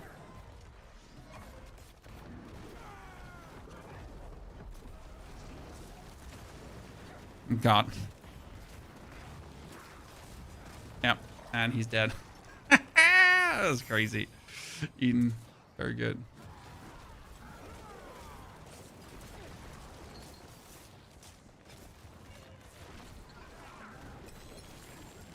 It was quite fine. Quite fine. We like when a plan works out, ladies and gentlemen. We like when a plan works out. Let's do a 115. Wait for Barb. Well, the miss, you did nothing wrong. Barb is going to be your friend. Barb is going to be monstrous fun. So you are gonna have a good time. You're guaranteed to like do good ranks and get powerful. So Barb choice, good choice. It's good that you didn't start with a paladin. As fun as a paladin is, it is just a struggle bus, and if you're not aware that it is a struggle bus, it's going to be a disappointment bus on top of the struggle bus, right? This is the worst part. Like, if you don't know how weak a class is, then it's just going to be like sadness paired with even more sadness. We still need to get the defense a bit better under control. I think I should just get a fire gem instead of a global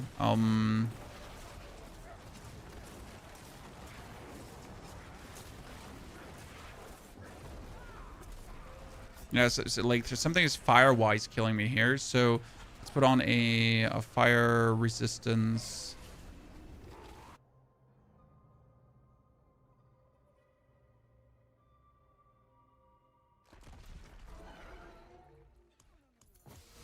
Gemaruni. Here, Ruby. So you need lightning and fire resistance, most likely. And our resistance is sitting like here. We get armor.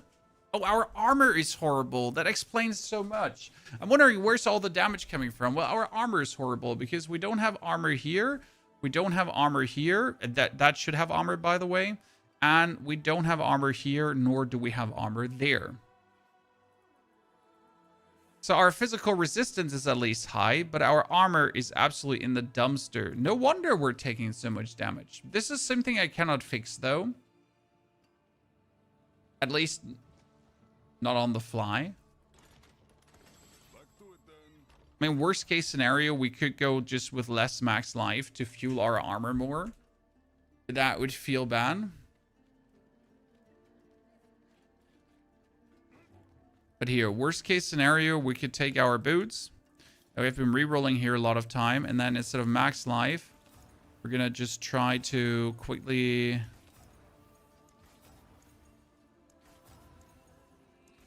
Wow, we can't even get armor. I mean, we can't get... What was it called again? Can't get our good old friend, the skill ranks. But we also cannot get armor. Wow. That's interesting. Cool. It's kind of interesting.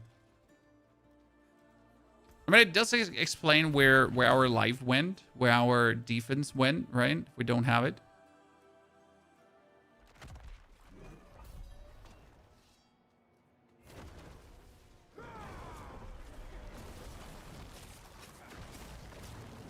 What I need to do is I just need to stay a bit more away from things. Obviously, I have to pull together things, but optimally, I pull them together inside my bone prison. And then I let my bone prison just do the work for me.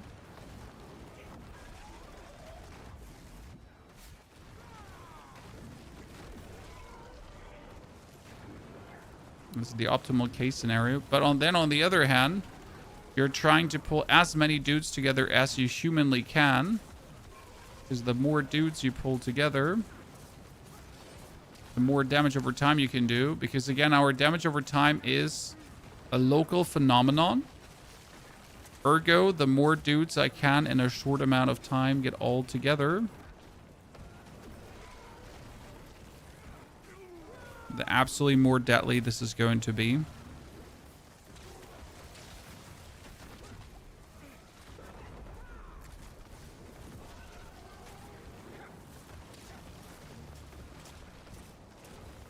I guess the 1,000 damage over time.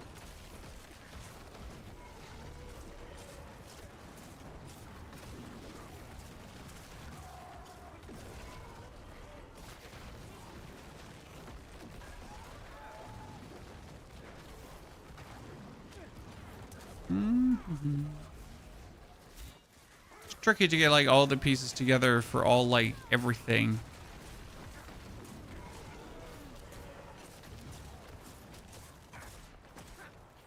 I main Warlock in 13 and probably will again in 15. Oh, I will main Warlock in 15 because there is going to be, or there are going to be so many viable builds that I all want to discover, that I want to discover together with my fellow creators and share with you. It's just going to be general fun because Warlock is still mainly undiscovered and there's some interactions that are just crazy. I mean, for example, we just figured out that you can actually play the Profane Sentinel I-Beam build. And that was probably one of my most funs the season here that we had in this season. Because that Profane Sentinel I-Beam build was like truly, absolutely obnoxious. Like you could do hundreds of trillions of damage with the press of one button. Like, right, instead of like waiting for a spam or something, it was like a single button press. It was like, do, I-beam, I-beam, I-beam, meaningful destruction, right? It's just cool. And that build is going to be nuts even without mythics. Great, he just vanished despite me hitting him. But it seems like that damage over time does not count as hitting him. Because why would it, chat, right? Why would it?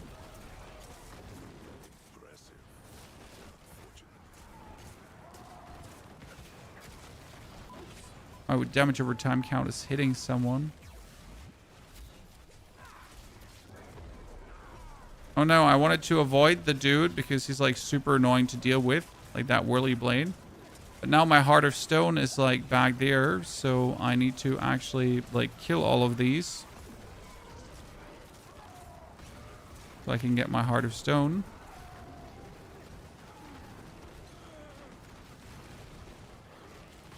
Even though I don't even know where it is.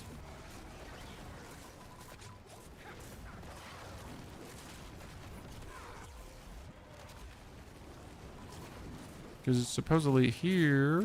Got it. Leave him alone, chat. Annoying dude.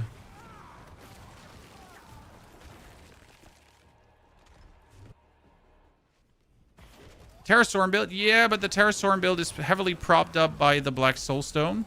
So why is Terrastorm so interesting? Because Terrastorm makes lesser demons and then makes these these lesser demons are being instantly killed off and therefore they're feeding the Black Soulstone.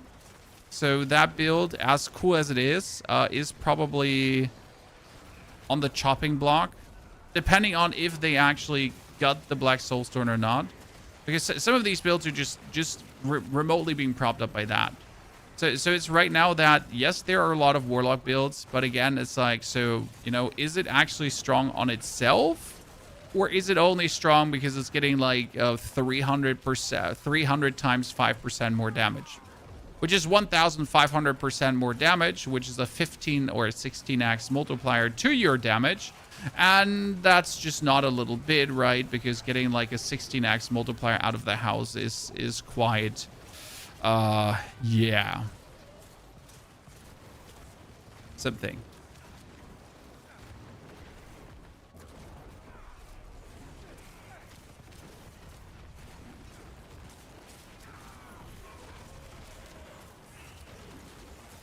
This is going to be our first tier 115 boss. I want to see how much damage we do against that. Okay, let's see, ladies and gentlemen. We have seen 3 trillion damage over time, okay? So there's the first trillion.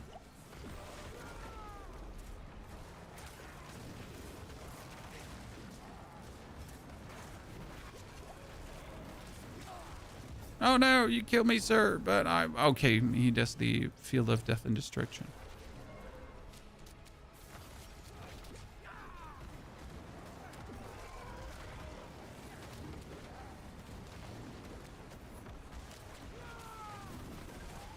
Five trillion, Chad. Oh god, we're getting closer to the double digit. Nice. Okay, here we can get the desecration leveled up. That's what I was looking forward to. We can get the scorch also leveled up a bit further with +3s.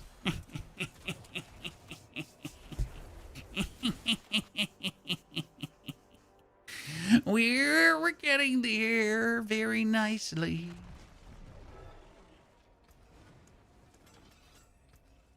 The thing is, we can't really get much better items right now because we are sitting at like amazing shit.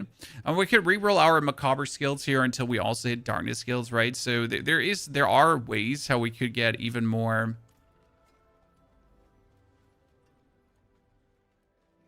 thingies. Okay, I want the desecration to be... Let's do one more 110, and then we're going to see how much we already would do against Torment 12 Mephisto. My problem with Torment 12 Mephisto is going to be, we're probably going to be able to do a substantial damage to him, but we're also going to be very weak to what he does to us, right? So yeah, we're going to be able to like kick his ass and chew bubblegum, but he's probably going to kick our ass and chew bubblegum as well. That was a really, really powerful position.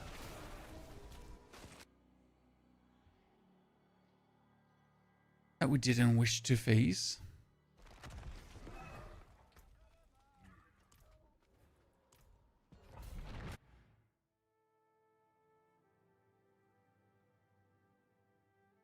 Let's take the Dankeschön.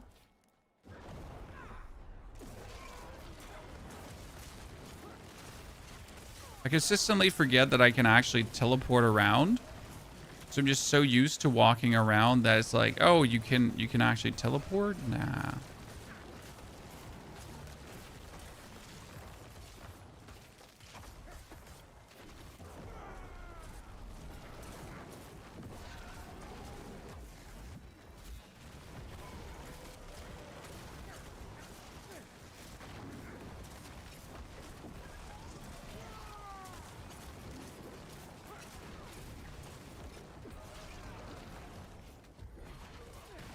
Everything crit. You know what? If you get a lethal and everything crits, I feel like your damage over time should also crit.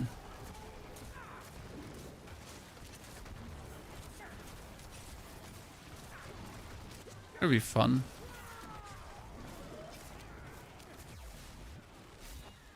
And what I wonder is if we... Oh, that's the butcher. Intriguing. Can we kill the butcher? The problem will be that he's going to break all our... Oh, come on now. What was that? We didn't even die to the butcher.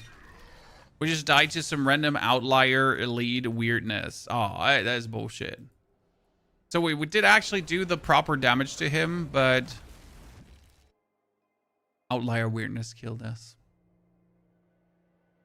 We can kill him though, but the butcher does a lot of physical damage. Like a lot of physical damage. Yeah, we don't like that. Okay.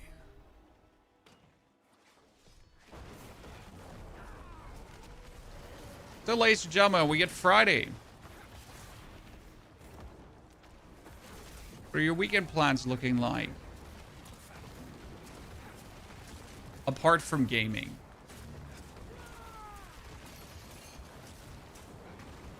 Good morning, Gab. Good to see you there.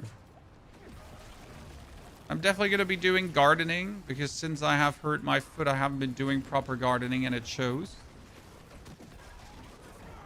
Poor weeds are growing like crazy. Can't have that. Saturday's barbecue day. What are we having, Gap? And thank you for actually bringing that up because that's going to be our Saturday plans now too. I wanted to actually put a fish on the barbecue for quite a while now, and we haven't actually had time properly to do that.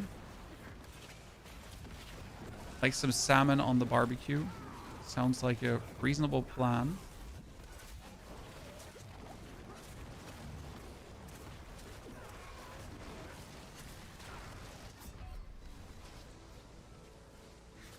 You know, Bernavurstian, sir. I just came back from Bavaria. And my Bavarian vacation. I've had Bernavurstian for breakfast.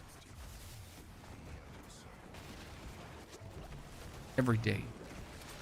As unhealthy as they are.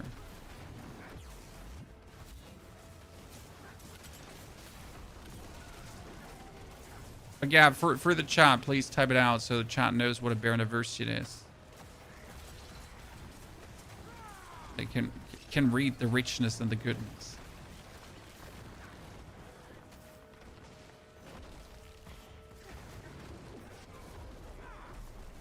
I have to replace one of our toilets and I can afford to pay the plumber, but I'm too cheap to do so. Well, I mean, like on the one hand, I understand you.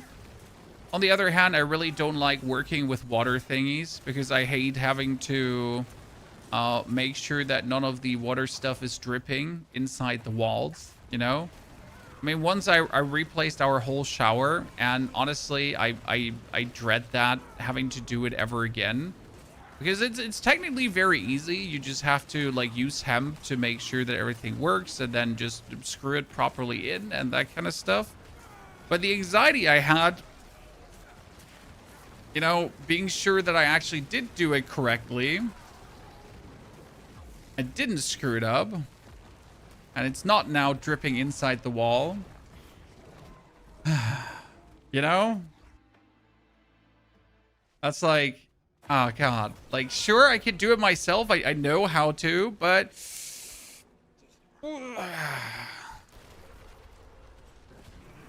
like building a water-cooled PC. Well, with a water-cooled PC, you can at least see if it's happening. Like, once you have connected all the connectors in your shower, and then you put everything back in, and then you turn the water back on, and then you're now, like, your hopes and beliefs are that it's not dripping inside the wall properly. And you're like, oh, please don't. Just don't. You know, just don't be dripping inside the wall.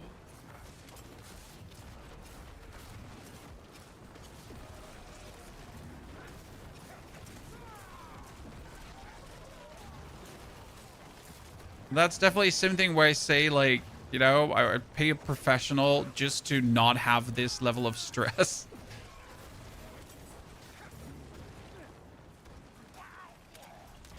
Of doubting yourself.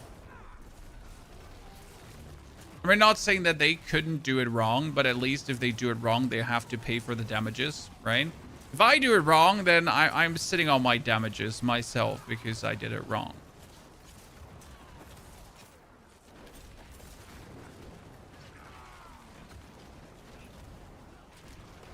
So, I'm going to a family barbecue at the casino with my wife. Oh, that sounds super cool. Do you have a gambling limit or is it just barbecue? And what are you gambling if you're gambling?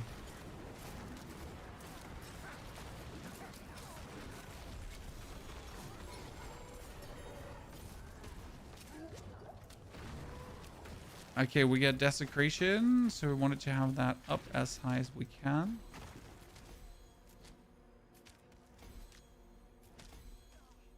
to 104. See, that's 48.1 per desecrated ground. It's almost going to be 1,000 bonus damage from desecrated ground. Right? It's 712%. I am not allowed to gamble as your wife works there. Huh. That's unfair, Twisted.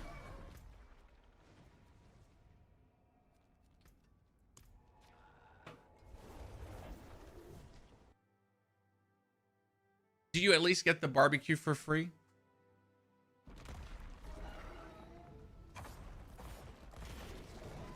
What Necro build is this right now? So this is a Bone Spirit damage over time Necromancer. Why is this specific one interesting? Because in Season 15, we are getting the Soul Stone that gives us a 100% bonus damage, but 100% less crit chance. Okay? So it's essentially the perfect one for damage over time builds.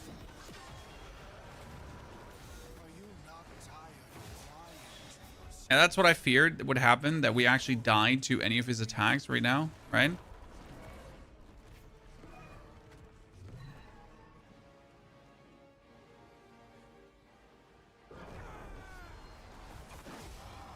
Hey, I was out of that. Like, for Mephisto to not die to his attacks, you need around 40,000 HP. With 40,000 barrier preferable, right?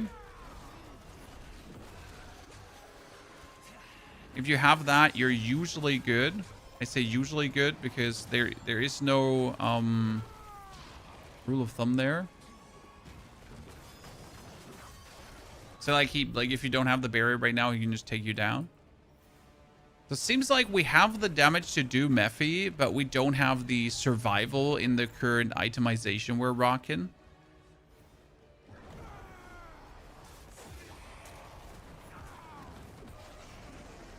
Try to do the long range approach because you technically have your minions to tank for you, so I don't have to be close to him.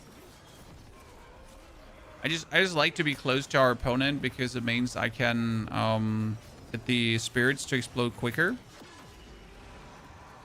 We also want to see how much damage can I do feasibly against him.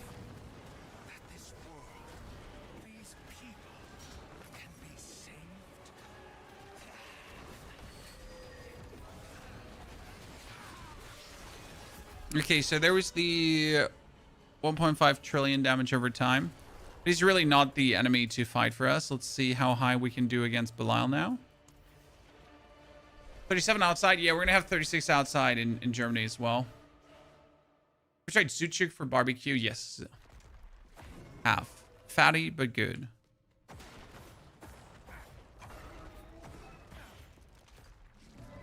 Don't want to die by 40. Come on now, sir. 5 trillion is the highest damage over time we've done.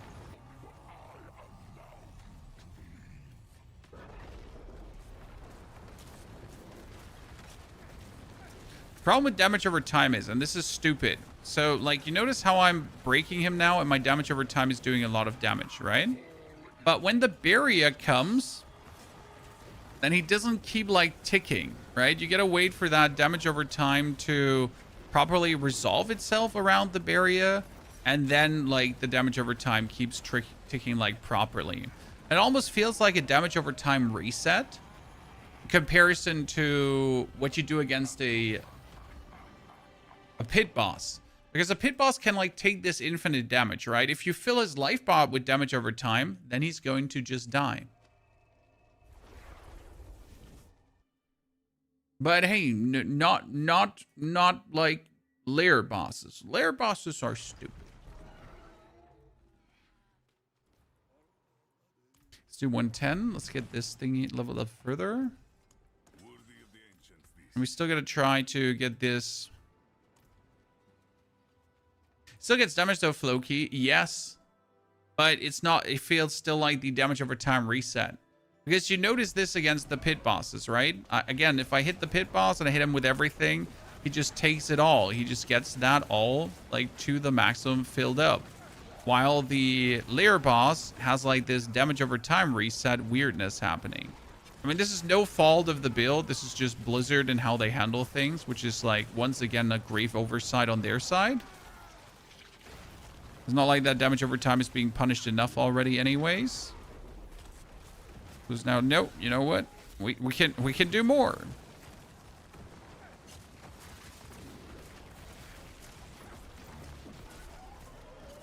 I heard damage over time feels awkward. Don't worry. We can put another one on top.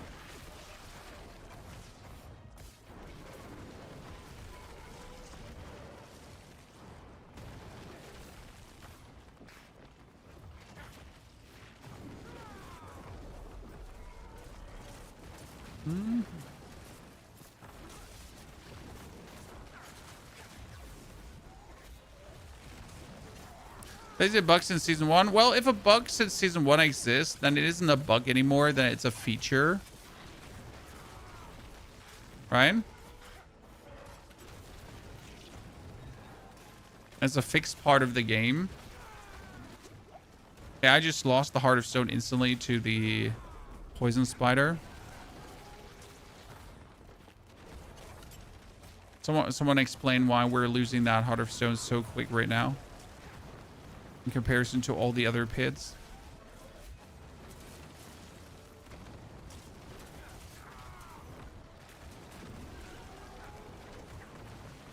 One thing I completely forgot is we're still not having the lucky hit chance to make resource. So our amulet actually has the complete wrong temper the whole time. We gotta fix that. My amulet has a damage over time temper, but we can actually do a lucky hit chance to create a resource temper as like a bonus booster to what we're doing, pretty much.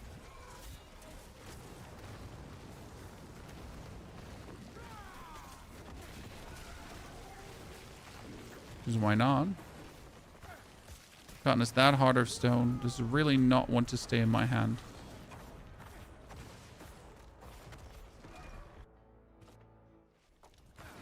Using the Warlock Blazing Scream build, one of my favorites. If you use the Warlock Blazing Scream build, you should try out the Profane Sentinel I-Beam as well.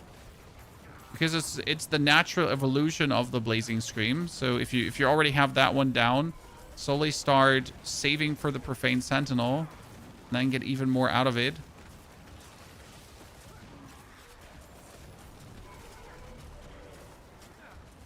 It's like the good thing about the Hellfire builds in Warlock, like you can just substitute one Hellfire build for the next, and then for the next, and for the next. So if you like one Hellfire build, then, oh, so I like Blazing Scream. Well, you know what? If you like Blazing Scream, you could also make Rampage Jumping work. You could also make Tyranny's Grasp work. You could make Profane Sentinel I-Beam work. You could make the Hell Fracture work, technically, but Hell Fracture is a whole different beast of burden to handle. A bit different to other builds. Not so easy to just make work.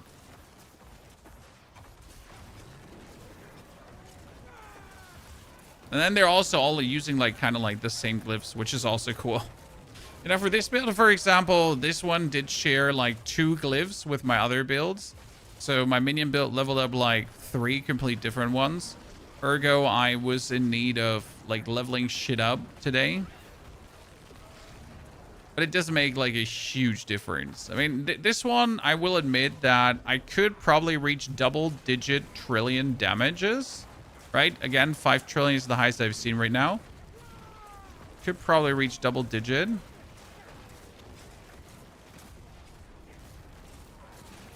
If we level our glyphs towards 150. Like that's just how crazy that one glyph is, additive damage wise. I mean, I know additive damage at some point just tapers off, right? But more is more. You can say what you want.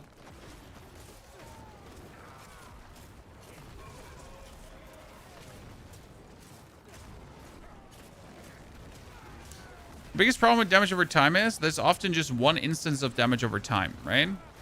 So if there's multiple instances of damage over time, that would be amazing, because then you could just be like, hey, so what if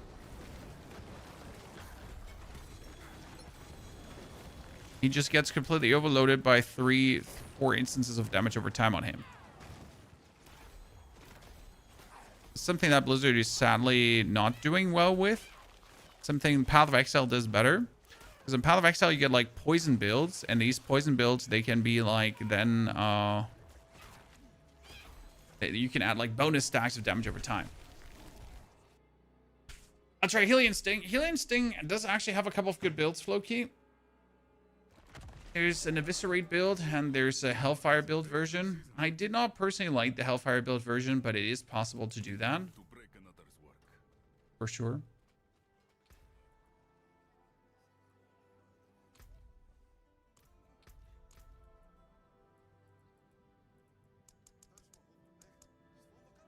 See how terrible Necromancer's Soul cell phone ladder right now is? I mean, it's just like towards the end of the season, but if I now do a pit 110, right? Which is not hard. Pit 110 is like nothing. You're already top 30 in the Necromancer ladder. I mean, it's obviously like towards end of this season, so people don't really bother anymore doing anything.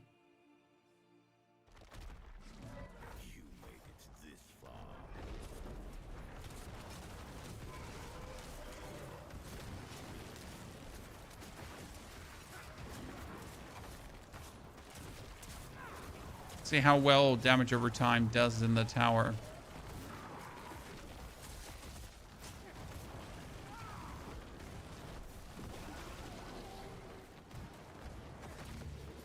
I mean, it's great for set elites because we'll just put down the damage over time and then overwhelm set elite.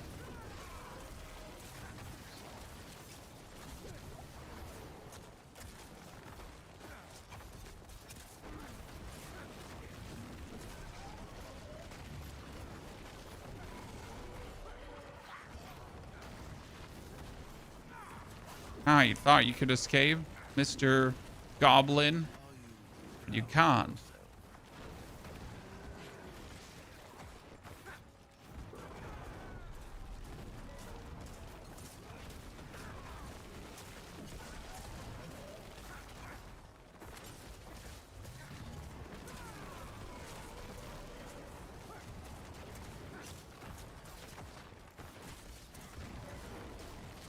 Probably just bump from elite pack to elite pack.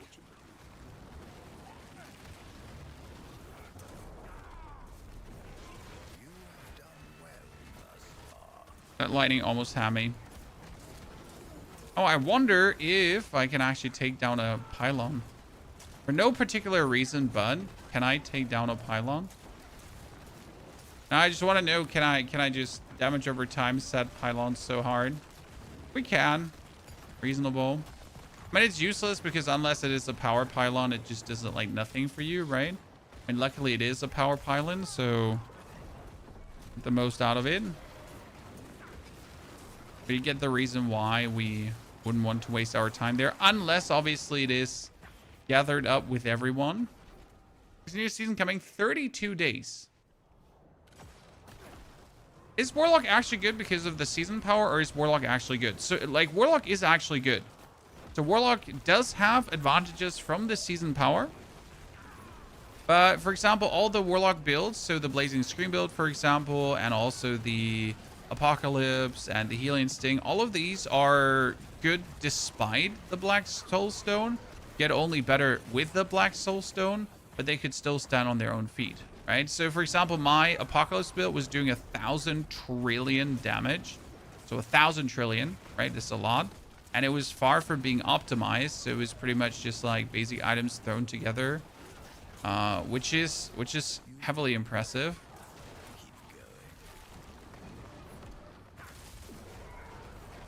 And yet though, with 1,000 trillion damage, you were still like, right? Pit 150 was still taking some time, because obviously what is 1,000 trillion damage, right? Laughable. Minions have more HP than that.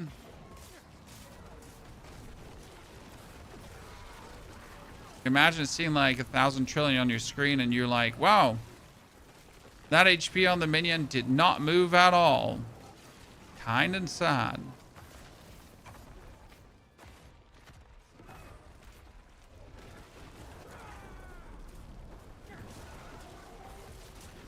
Not really encouraging, is it?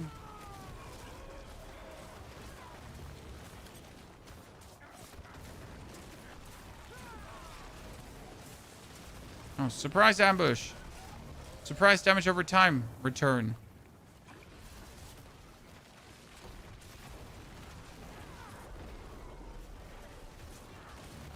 Just give me the tower boss so we can make the tower boss keel over.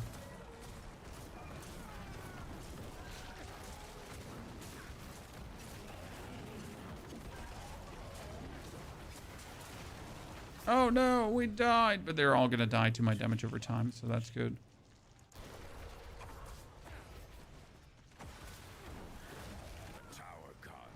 Okay, come here, sir.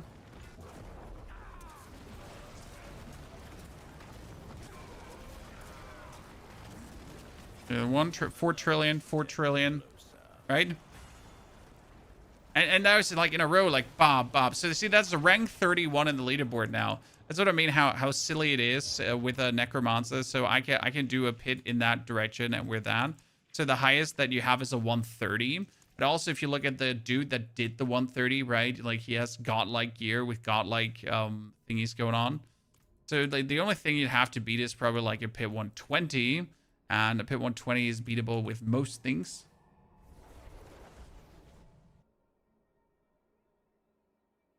I love that Tower Guardians die faster than elites. Well, it's not that they die faster than elites per se. It's just that your damage on this specific build is well suited for one target, big target standing there. That is way too late in the season. Old man, this is the season for this is the build for season 15. So why are we doing this right now? Because this is what I'm going to build in season 15. Right? I'm going to start with minions as always, but then like because minions also requires the darkness set, and then I will transition into this like pretty much as soon as possible, right? As soon as you have like the vengeful sinew and whatsoever, and then just have a good time. So this is going to be what I will hardcore aim for. Because that 100% damage increase without critting is just going to work so damn well. It's going to be nasty. I'm going to definitely try out that pit 120 today. But I at least want to get my glyphs to 100 before we try that pit 120. Right? Hardcore Souls Left Found is even more dead nowadays. Well, I wouldn't call it dead per se, but it's just the end of the season.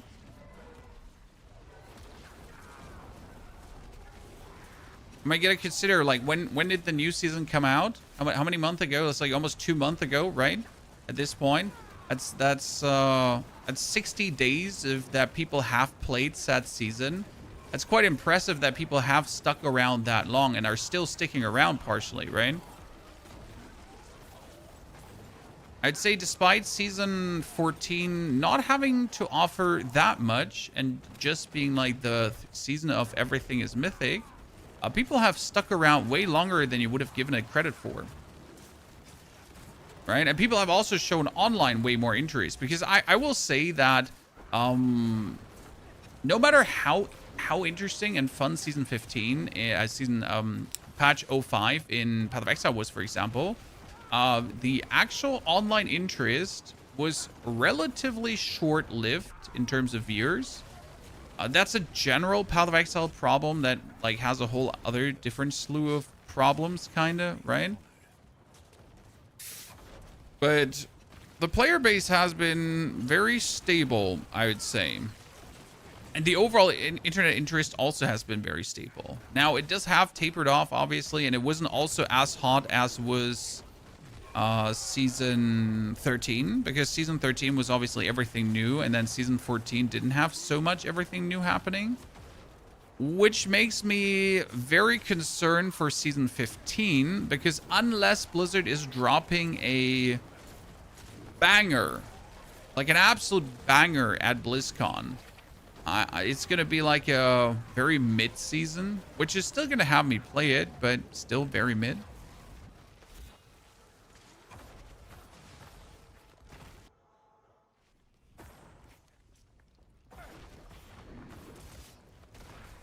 I just started a hardcore character and couldn't play during the heat waves because you couldn't turn on your PC. Sir. Time to pull a Linus Tech Tips and, like, I don't know, hit you, hook your AC up to the cooling of your computer or something like that. But wasn't there one where they were, like, cooling their PC with an AC unit? I'm pretty sure there was a video on that.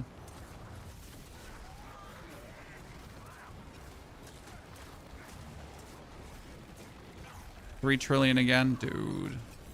So the regular trillions are happening. That's just like go in there. Okay, so 2, 2, 2, 2, 2. Okay, this is like all the 2s I can do. Wait, let me check. What level is my desecration is 104. That means I should do 116 now to get things properly leveled. You're playing Mortal Shell 2. We're going to start tomorrow with Mortal Shell 2, the demo. I do have a review copy, but I can't tell you anything about that. But we're going to start with the demo playthrough, and then demo playthrough again. What build guide, Christian? There will be a build guide. It is actually going to be coming after the stream is done. So pretty much as soon as the stream is over today, I'm going to sit down to make the build guide, and it's going to be posted today as well. With all the information, text, potential improvements, that kind of stuff, how you actually become more tanky, because you do see that tankiness is definitely the weakest part of this build. But that has mostly to do with me just, like, pretty much making it in one day. It's like always the downside when I make these builds in one day, that I obviously do not have the time to farm the perfect equipment pieces. And in some slots, I have, like, I wouldn't call them questionable items, because they're still very good items, but they're not as good as they could potentially be.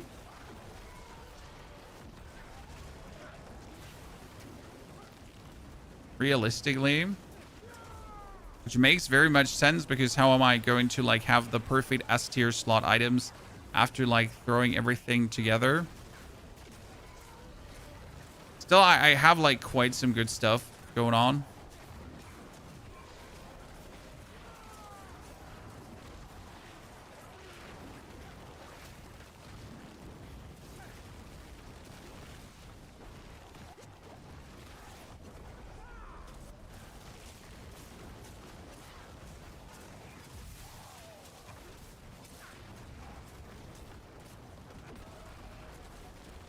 Yeah, he's gonna die.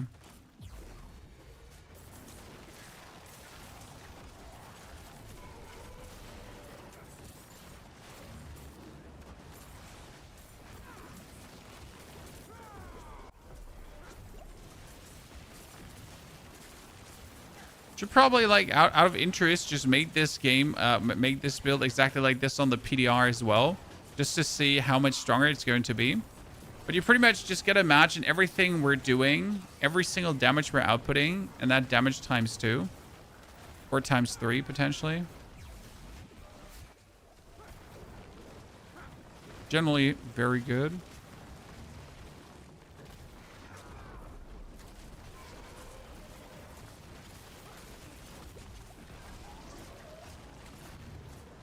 I hate this floating ball of death and destruction.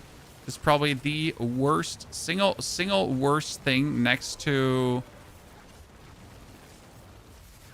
the other stuff. Okay, I can actually spam my thingies. I've, like, been asking myself since we started playing this build, would it be better if you wait for your resource to fill up? Right? Or better if you just sit there? But to be honest, it's just better to spam.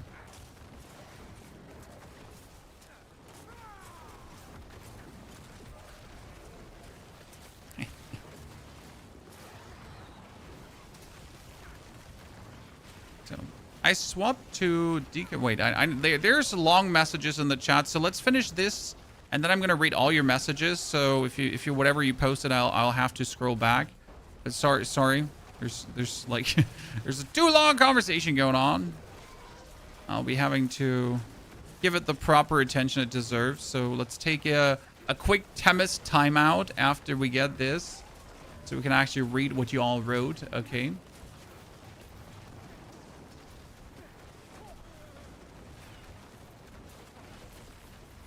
do that generally more often during the stream. Taking an actual breather. Oh.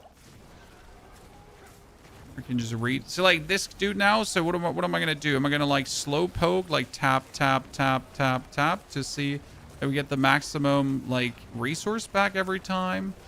Or should we just go like bop, bop, bop, bop?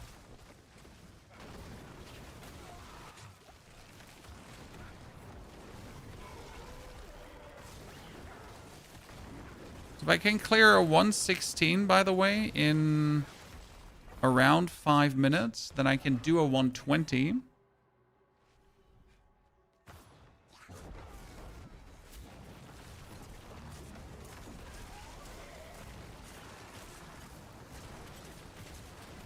$120 is probably going to be for my current transfigured equipment, like the most we can do. That means also we can actually start transfiguring equipment and see what we can get out of it, right? Problem is, do I really want to risk transfiguring my good equipment? Because what if it doesn't work, Chad? But then again, where's the fun in not doing it? Right?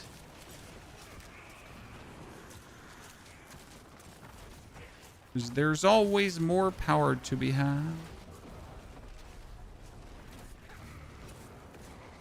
Did actually get a few like killer transfigured pieces on some of my characters, like where it was really like, dude, another 20% bonus damage, another huge amount of defense, stuff like that.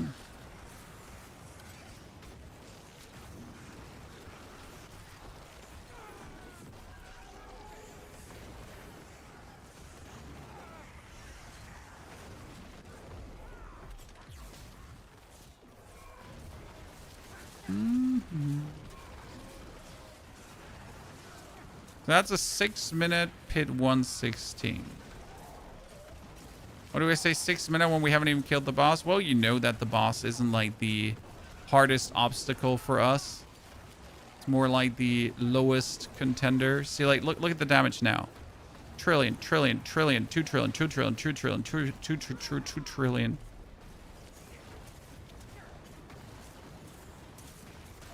Oh, come on. Stood too close to the sun. He's really not the issue in facing. What the blip did blip me there?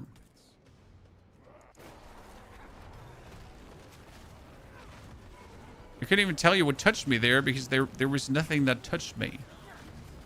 So weird. Oh, 3 trillion hit and Gonzo.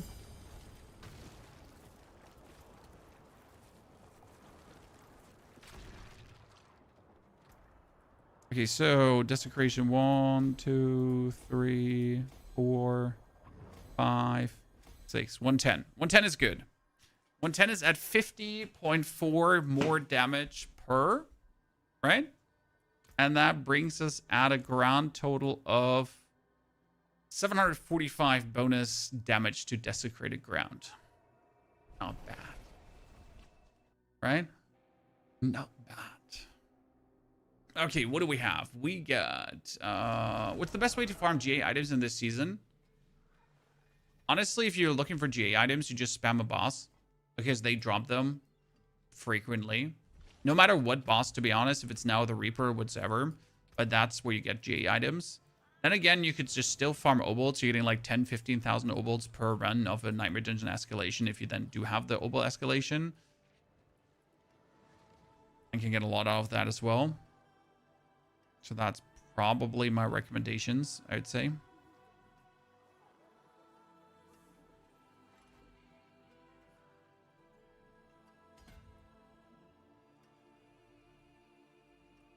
I wonder...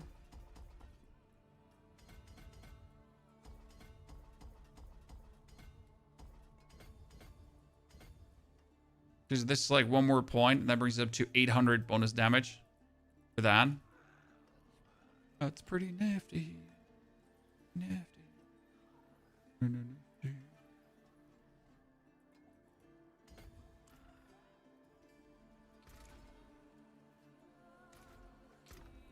So then we got, I swap to decompose, avoid essence to run out, and drop the mobility skill. Help tankiness a bit. Christian, for which build?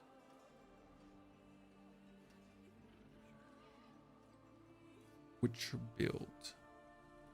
I've done Necro to make a comeback. Playing Infinity Mist. Infinity Mist was cool, but it was like a bug in the system that you needed Infinity Mist, if that makes sense to you. Because the only reason that we played Infinity Mist was that all the other builds couldn't survive. It was never like that Infinity Mist was like the best possible way to play it. It was always just like, you know, since Necro can't survive any other way, since Necro will just die, Infinity Mist was like one of the choices you had to take.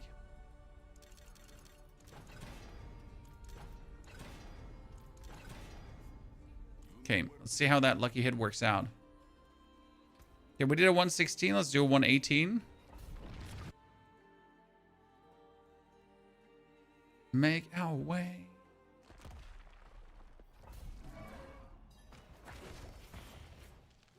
Enemy design-wise, shitty one for me. Okay, that's just casual 500 billion damage takes against, like, trash mobs. So that's good. That works this way.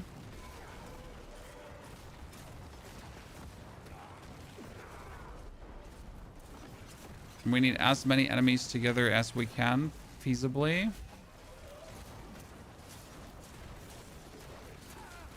The best way to play this build will just be kiting through the dungeon, right? Getting more and more dudes. I can then just absolutely obliterate everyone. There's somewhere a Heart of Stone here that I can't pick up again because I don't see it. It's hidden below the demon's booty.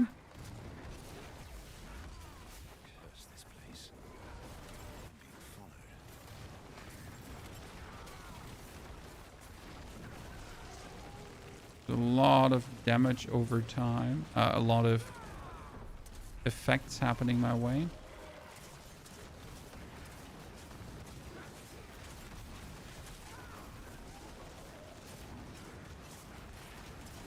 Yeah, so we have the damage for 118. That's for sure. Like, no questions asked.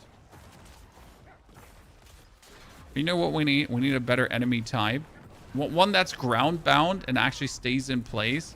It doesn't like hover around and get out of my bone prison. That would be preferable. One that also does not ranged attack me. And throw my Heart of Stone out of my hands.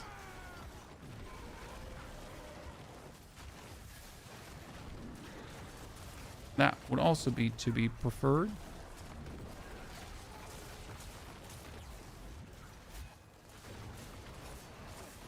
So you get like these big monster packs, right? Where you have everyone pulled together. And then you're just ready to nuke them and reap the benefits of your Heart of Stone. And they just decide to actually kill you. You're like, but how am I supposed to now make the most out of this when you bump this out of my hands? Right? I was just trying to damage over time, you lads. And then you were supposed to drop me blips of goodness.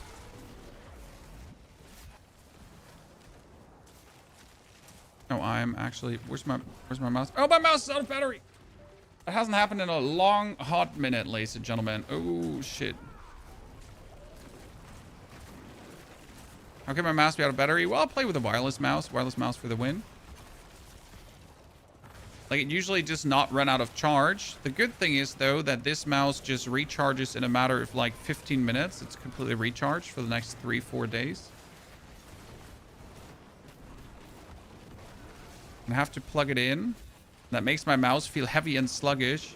Be surprised how limiting a cable feels once you play wireless. I hope you all play wireless mouse. Okay, chat? Quick head count here. Wireless mouse, yes, no, maybe. I mean, wireless keyboard, I tried out. It was unnecessary because why does your keyboard have to be wireless, right? Makes no sense. But mouse is just like, cable is terrible.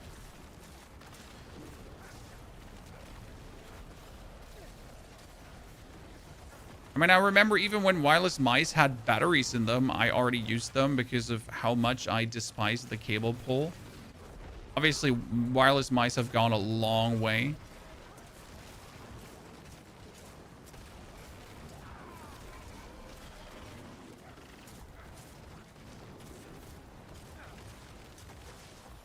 As mouse wired keyboard, yeah. The reasonable setup.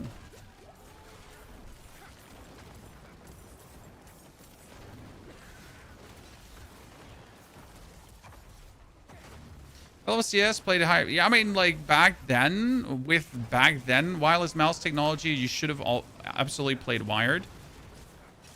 Nowadays, there's no difference. There've been like many tests in like input delay and everything, so there is just no, difference between wired and wireless.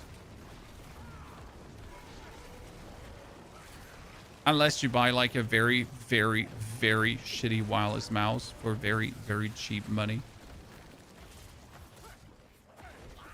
And there could probably be still a difference.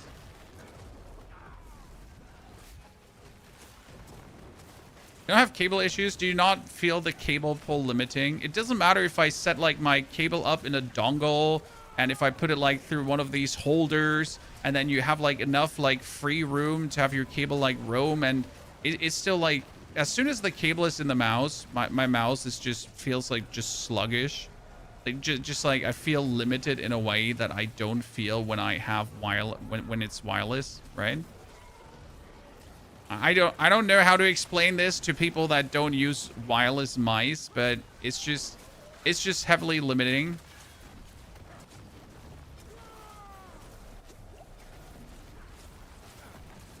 Having a wire inside your mouth.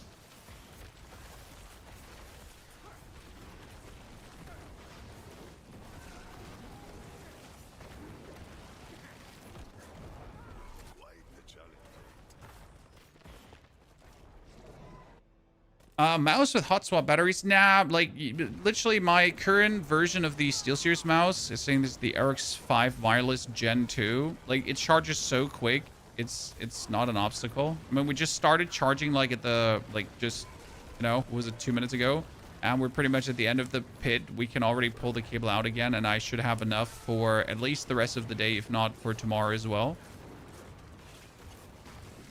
We can check, like we can just finish this and then we're gonna just pull the cable out again and just see how much charge we have remaining.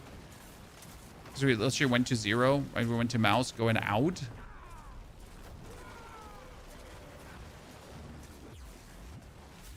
My headset does have hot swap batteries though.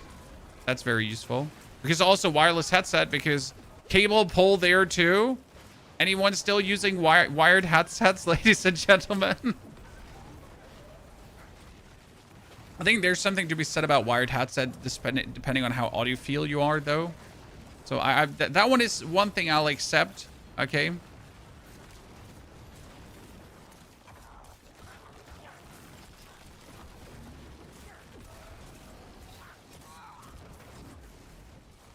Charging with your mouse pad, I've heard that too. But like I had the Logitech mouse that was charging with the mouse pad. I think it was a Logitech mouse, wasn't it? It was like funny technology. The problem was that the mouse pad was just too small. I mean, I'm using a whole desk mouse pad because I just don't want to bother with any size of mouse pad.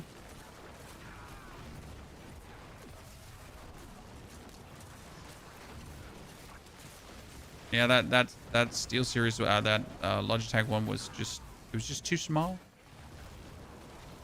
It felt like very limited.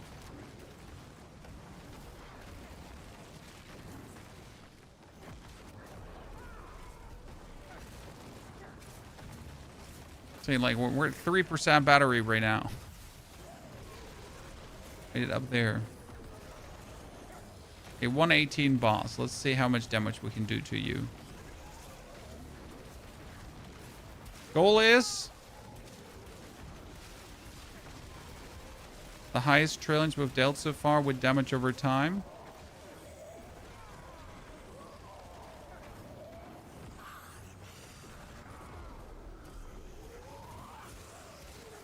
Okay, 2.5 trillion.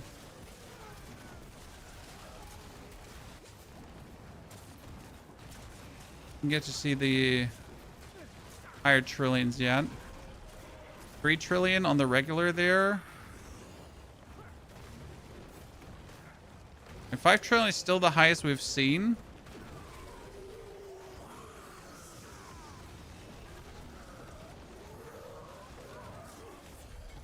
I guess it comes down to how much essence I managed to get from my thingies there. Pit 118 completed, ladies and gentlemen.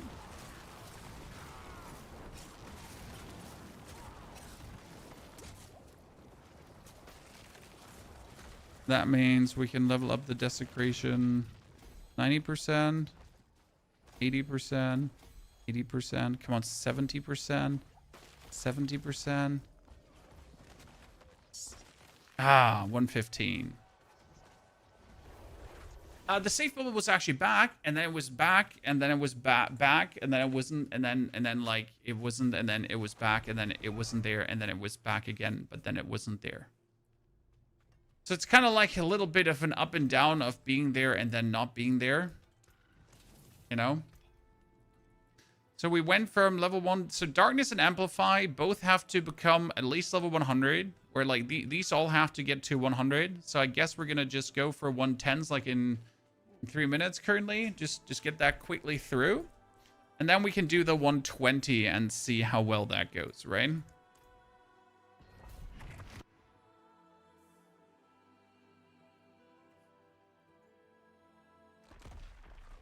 If you're using mouse on desk, you can at least, you can as well plug the cable in.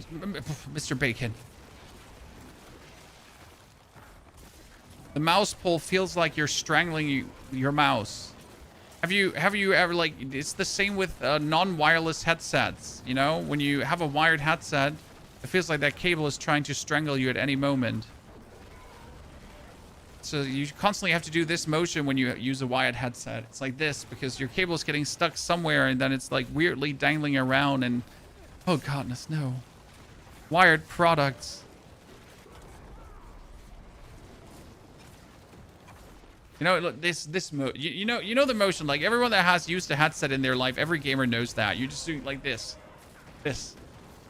Pulling your head to the side because the cable is somewhere stuck to the left or right and it just feels weird and your neck is awkward. Wireless all the way.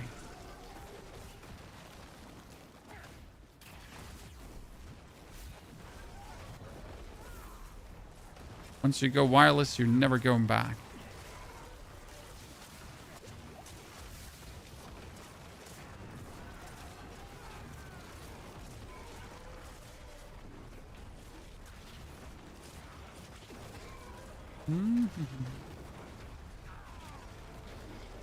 I wish you could, like, limit your damage over time to show only the highest number.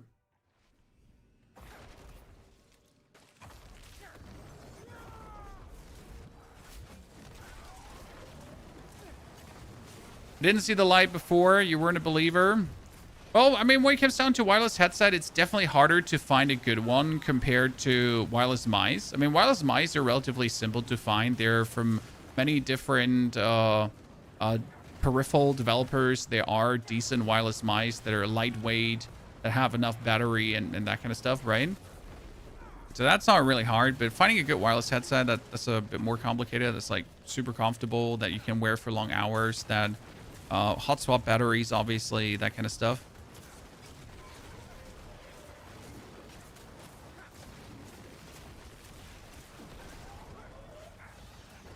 This build called, so this is Bone Spirit, but instead of using your Bone Spirit for very high crits or to rotate around you with a Bone Spirit orbit thingy, you're using Bone Spirit to create desecrated ground. And that does, surprisingly or unsurprisingly, create a desecrated ground that takes for trillions of damage. That's actually pretty freaking cool. Because Bone Spirit is an interesting scaler.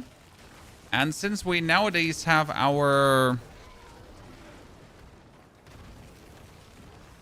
skeletons to give us bonus resource generation, we're actually generating 600 resource per second. Yes, you heard right. 600 resource per second. Kind of funny, isn't it? In order to do that, you simply have to become unstoppable.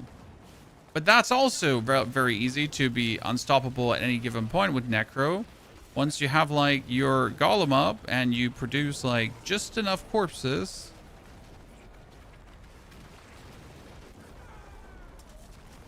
then we're kind of like always unstoppable, so we cannot get stunned. And we're always getting masses of resource cost. Oh. See, there is the dude, so we're gonna damage him. Bomb, bomb, bomb, bomb, bomb, bomb, bomb, bomb, bomb, bomb, bomb. 1 trillion, 2 trillion, 2 trillion, 3 trillion.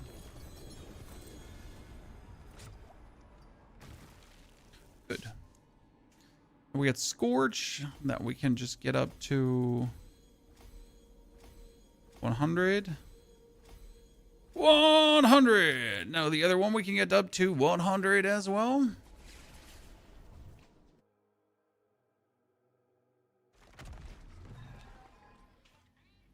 I was doing Ruptures and Helltides where 5 others were also doing it.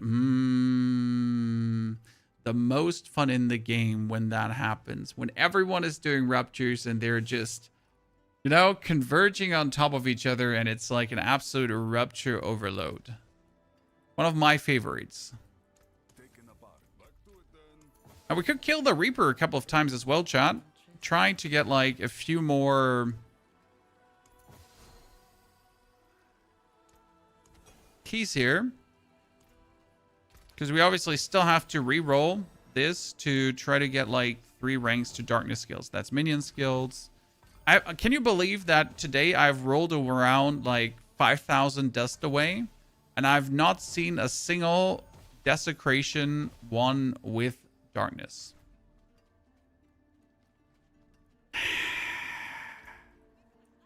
Not a single.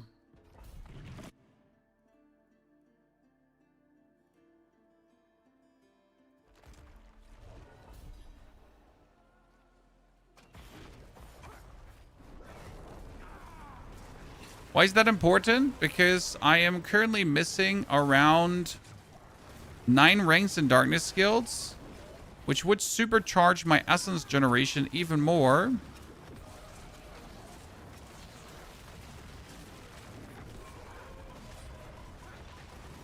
And allow me to kill things even faster. Okay, that death should have never happened. Gesundheit!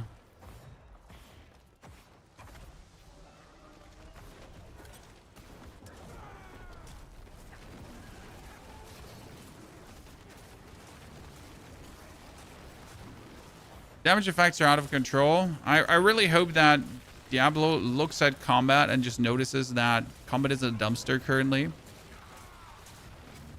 I mean, I'm happy that they removed the damage aura minions. Do you remember the damage aura minions, guys? They only were in the game to prevent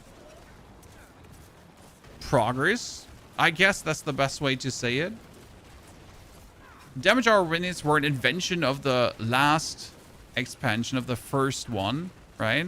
Where they were like, hey, you know what? So instead of like being able to just fully damage everyone on the screen, you first gotta kill the guys that have this anti-damage aura on. Because let me check my notes. That makes the combat more challenging. But what they kind of forgot is that, you know, like there are certain builds that don't have adequate damage over time. So you're consistently stuck trying to kill these guys, but you don't have single targets. So you're actually not killing these guys. So you're just wasting time. I wish they would buff legions. It's so boring watching 1 or 2 OP builds kill everything before you can do anything. Jason, on the one hand, yes. On the other hand, do you just want legions to be slower? If legions will be slower, though, then on the other hand, they would have to be more rewarding, right? So what are we going to do now? Make legions more rewarding, but also harder to beat? Interesting proposition. Thing is that mostly no one is already bothering with it, and if people go to legions, they just want them to be over with as quick as possible. So at this point, you could actually remove legion events wholesale, because they, like, the only reason legion events exist is because they were used as a leveling mechanic, right? Back in the days when it was hard, like when you had level 1 to 100 in the base version of Diablo, we had legion events because they actually provided a massive XP boost, so that while you were leveling, it was actually worth it to go to a legion event and do that with others, so you could reach level 100 quicker. Now, considering that this is not the case anymore and there is no level 100, they're kind of like a relic of the past, and they're also not really worth it for any kind of resource, because you can get all the resources elsewhere easier. So why do we even still have legion events is the other question, when you think about it.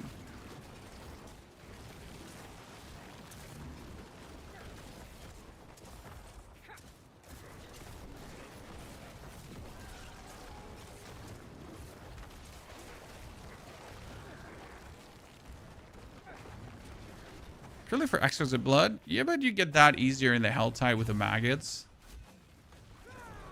And I have like 300-400 exquisite blood, and that just from the Helltide maggots. Pretty much.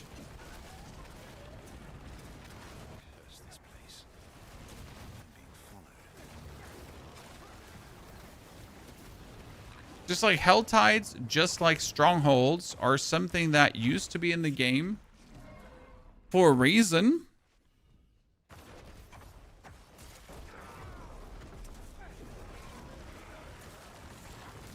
But nowadays doesn't have much relevancy anymore.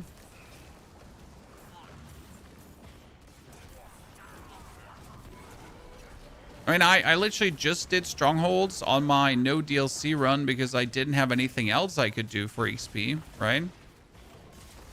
But if I had anything else to do for XP, I would have never touched a Stronghold again. What about poor basement sellers? I mean, poor basement sellers at least have a Whisper map, man.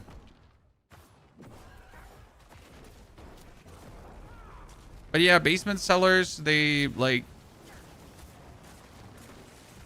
used to be interesting because there could be a world event in there. Okay, I'm not sure. Oh, wait, he has reprisal. I'm to say I'm not sure what kills me. He has reprisal. I don't even know what Legion events are. They're happening every 15-20 minutes. Gotta do certain tasks, then kill a boss, then get maybe massive loot. There used to be a thing in front of the Legion event where you could, like, there's a campfire in front of the Legion event where you could soak up bonus XP. So you would get, oh my goodness, the reprisal of him just kills me. So you could get bonus XP from Legion events by going to the fire, and that would stack up to 15% bonus XP. And then you would get like 5% bonus XP from your potions, and then you would get like bonus XP from doing the Legion event together with other players. And that was actually why the Legion event was like really, really worth it, because it kind of allowed you just to get like a huge infusion of experience.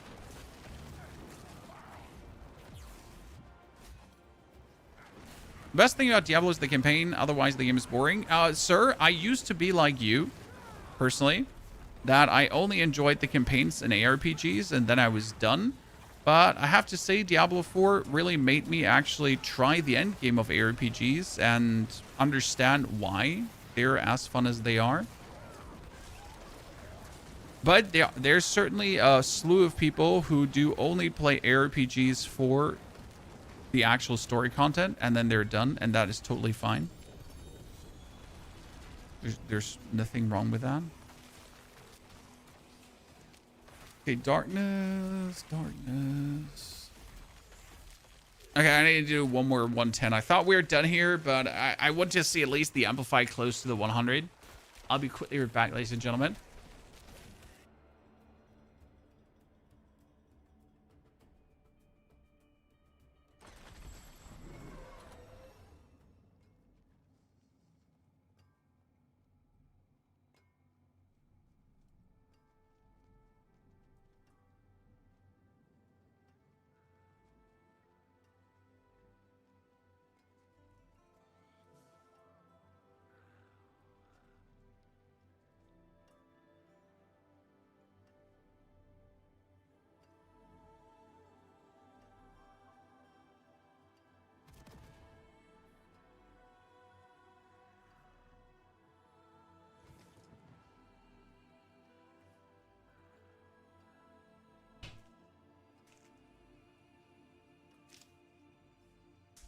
Mm-hmm.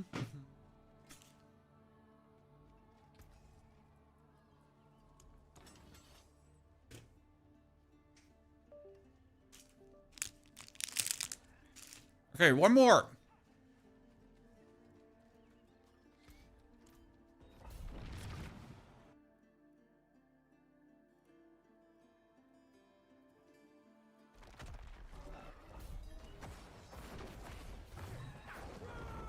And then we can try that 120.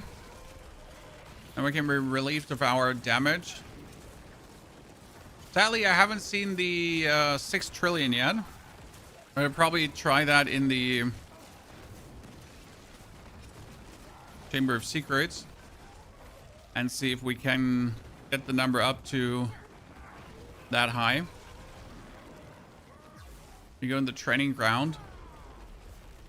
And just press the button and see how high can I go.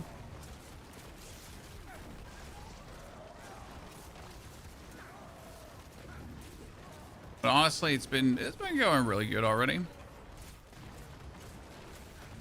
Oh, season 15 is better than the season. I wouldn't say this season was bad. I really enjoyed getting the mythics, but it just loses its luster quick.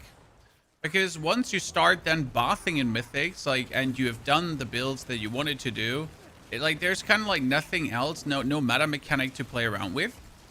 So you could argue that this season 14 didn't actually have a seasonal theme. I mean, sure, we had the new Reaper, we had the new boss, but if we just quickly compare this to actually how Path of Exile, for example, executes a season theme, we didn't actually have a seasonal theme.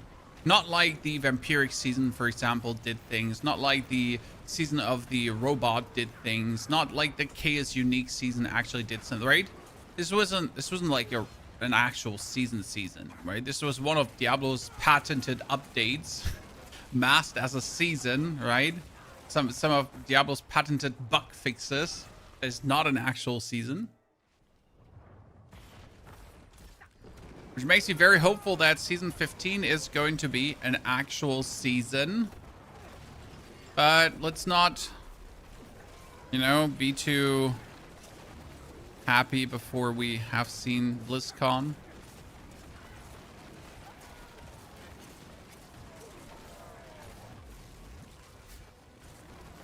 That was the fastest we've ever done a PID 110.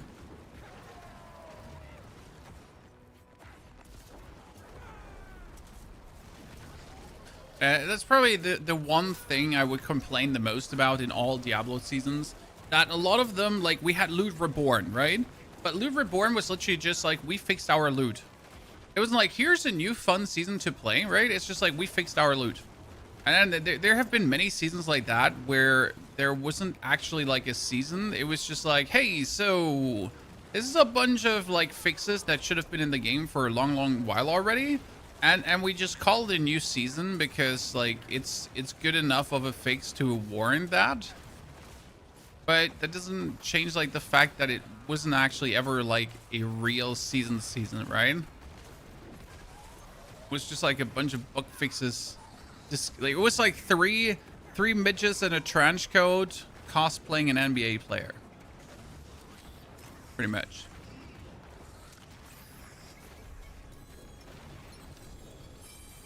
Or was the season?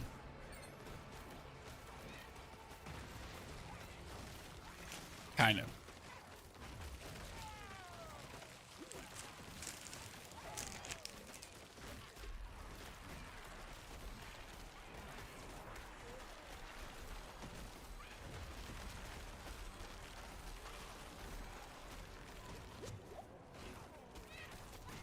Okay, look at this, ladies and gentlemen. We got them all up.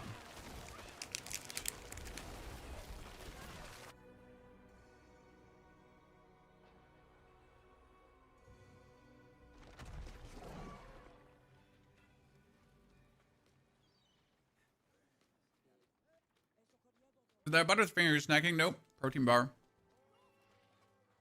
I'm gonna get my proteins in, and I can text them off because of my protein bar stream food.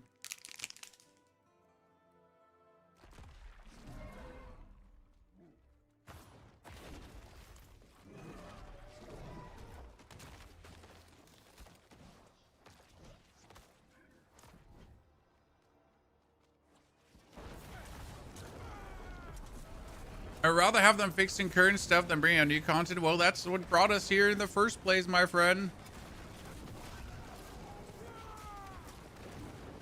Okay.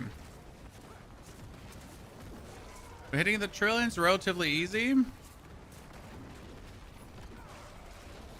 There's a double-digit trillion hit. I wonder what makes these higher trillion hits. Like, how are we getting there? Because, like, there's in between always, like, a higher one.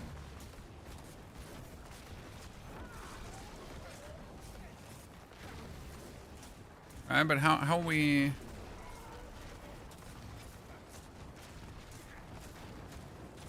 $2 trillion standard, 5 trillion, 5 trillion. There's 2 times 5 trillion tick. It seems like the extreme outlier when you're getting that. Guess that's partially a lot to do with how much resource we're getting, because see, like, we're now at 236 resource, right? So as long as your thingy is running, your prison here, right? It just gets you up. This is also why you wanted this in Mythic, because it has more bone splinters.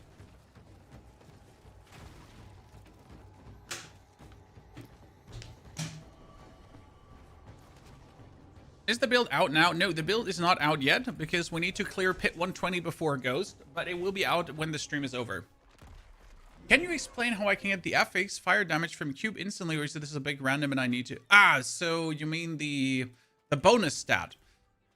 Like if you're talking about this, so let's take a peek at the top barbarian player. So if you're talking about these bonus stats here, that says 12.5 physical, right? It has like here maximum damage over time, lightning, and then the physical damage.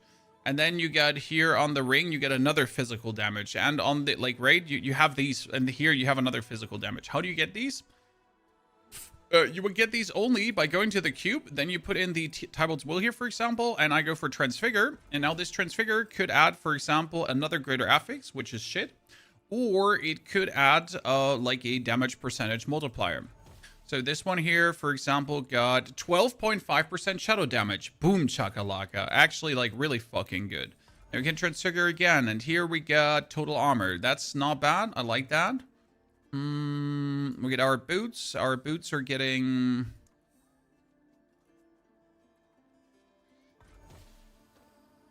another greater affix, right? That's not too hot, sadly.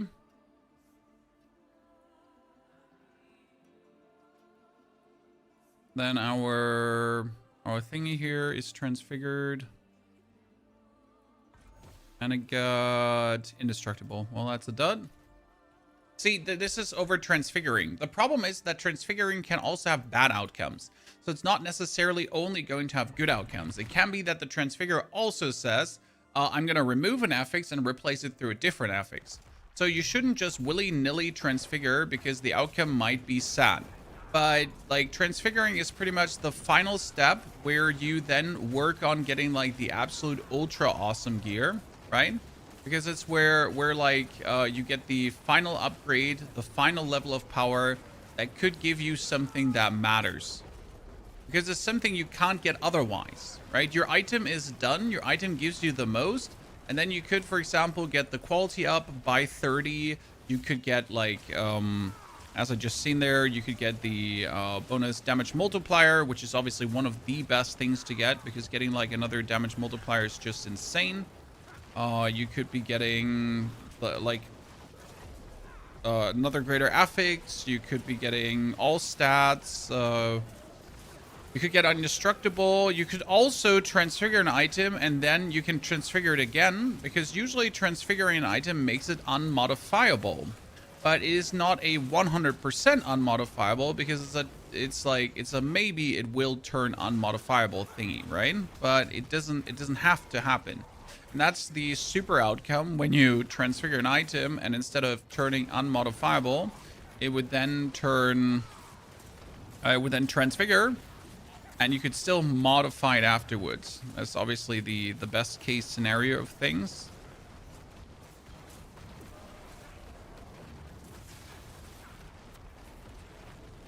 Because you could then transfigure again, and therefore you could get like 2 times. So you could get like the damage multiplier And then you could get alt stats on top of it with cheese and cream, for example. Which would be quite crazy to do.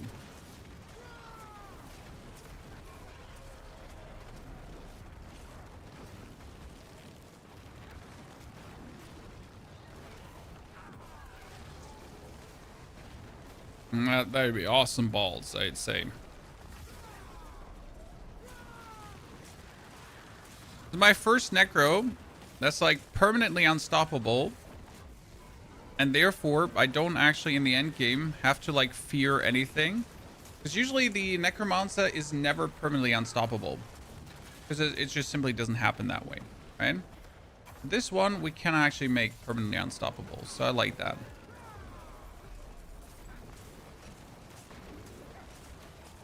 How are we permanently unstoppable? Well, we have our Golem. Our Golem has a low cooldown. So pretty much we are always unstoppable. But we're always having Tybalt's Will as well because of that. Which also always gives us plus 50 resource generation. And that plus 50 is actually plus 600 resource generation.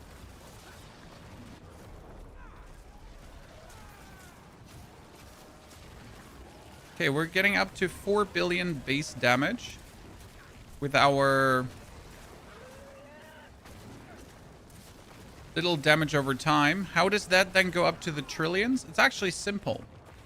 If your little ghost does a 4 billion base damage, okay, it still gets 3% more damage per point of essence you spend. Now, what's 3 times 247? That's around about 750.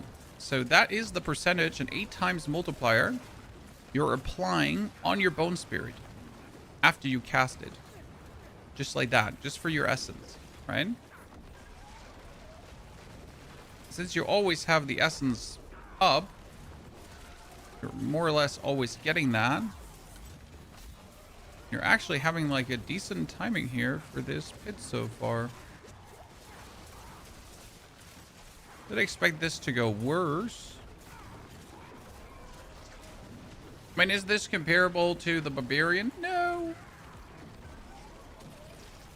Which brings us actually to an interesting video that Mr. Macrobio Boy recorded this morning, guys. Okay? Cynthia, good to see you there. I'll read your message when you're through with this so I can give you the attention you deserve. There's an interesting video from Mr. Macrobio Boy today where he said nerf everything. Now, it sounds weird, right? Why should we nerf everything?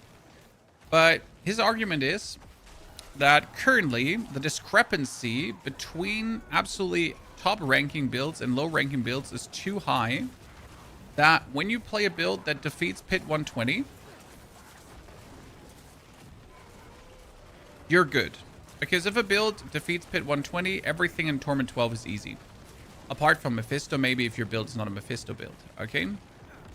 That means all the builds that can go vastly above Pit 120, and we're talking about 150, 140, 145, are having like silly damage scaling. And the damage scaling, for example, of Barbarian is 400% higher than Necro right now. You heard right, I said 400%, chat. That's the difference between a super S tier Barbarian and a good Necro doing Pit 120. Now, 400,000% sounds a bit silly, doesn't it? So the argument is that instead of buffing the weak builds, which we should also do, but that's more power creep then, that you should really bring down the outliers heavily so no one can pretty much do more than Pit 130 or something. Because if you're then doing a Pit 120, which trivializes Torment 12, then it wouldn't feel so bad because the best build would only be like 10 pit tiers higher than you instead of 20 or 30 pit tiers higher. It wasn't a bad argument he made, but I'll be fair with you. I prefer power creep, that everything gets strong, over bringing everything down. I simply want every build to be Torment 12 viable, right? Every skill to be Torment 12 viable, which comes with a heavy amount of buffs needed. It doesn't take away from like taking down some of the outliers a notch. But as always, Blizzard has a hard time finding a balance in these things, right? Of actually getting things balanced. So I'd rather trust them to buff lower stuff than to properly nerf higher stuff. Because that properly nerfing is probably going to go down the drain if we're honest with each other. Yeah, the video was really good, Scoot. It made a prudent point. The issue is that it's a prudent point from a very high level of thought process like thingy. And a lot of people are just going to see nerf everything. No matter how good his arguments are, right? People just hate to see nerfs. Yes, there needs to be a wholesale rebalance of like how far apart things are. Because no matter how well, good, decent, amazing you are at build making, like I cannot bridge the Necromancer's gap to the Barbarian. It's simply impossible. The Barbarian is so far removed that no matter what I do, the Barbarian will always be outlier stronger by a magnitude, not by like a little bit. But so hardcore outlier stronger that it's just silly.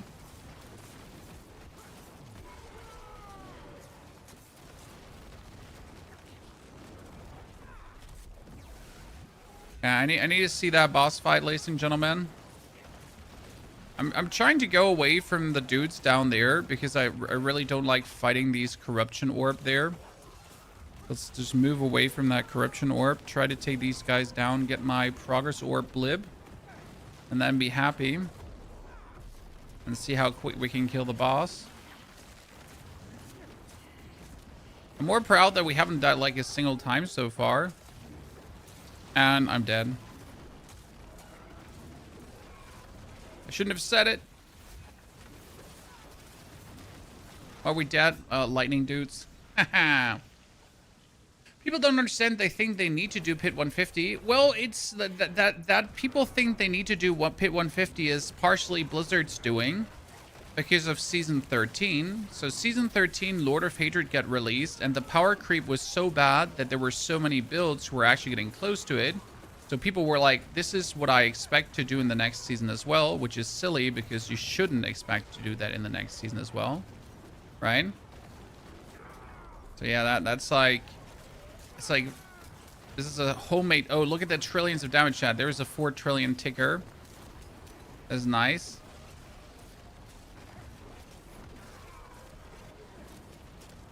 $6 trillion, finally. Boom chakalaka, chat. We did it. 5 trillion against 7 trillion. Nice. Outlier galore. We did it.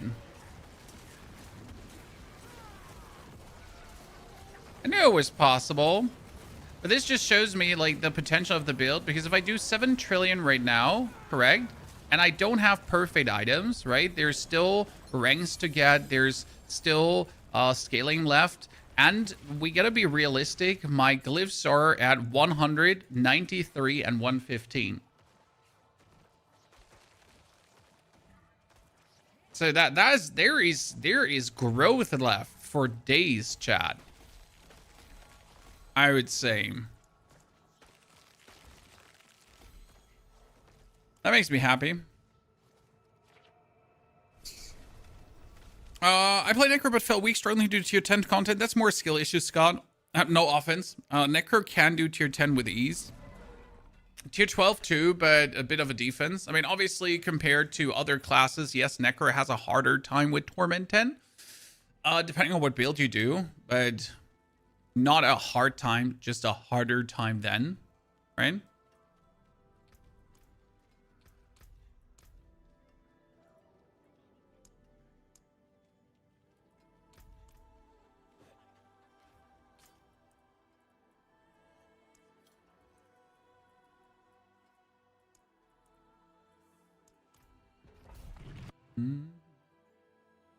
This build of Mobalytics, Gilzek, not yet.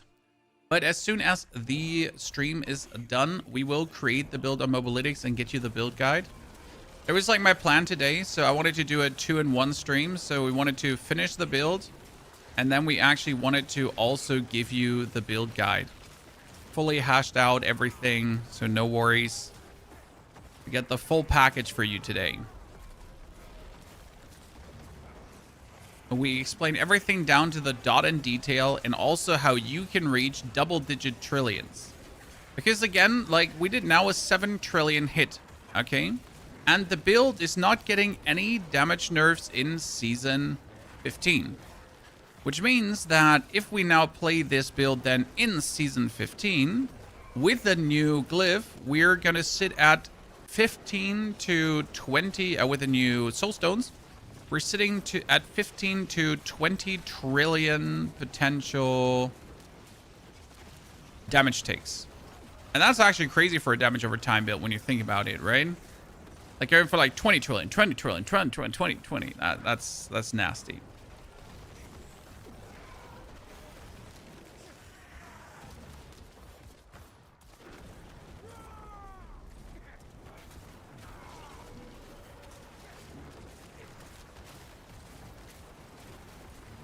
Please don't drag me to your fire link, life link, demonic chains thingy. I really don't want to. Died to these demonic chains many, many, many times before. So it's Tuesday for Mortal Shell. No. So Mortal Shell is actually, has 3-day early access if you buy the Ultimate Edition. So, or the Devout Edition, I think it's called. Which means on Monday, it's already Mortal Shell. Ergo, tomorrow, we're going to start with the beta. Yes, there will be a short Saturday stream happening. I heard the beta takes around 3 hours with Discovery 4 hours. So we're going to do the full beta tomorrow, which is pretty much the start of the game.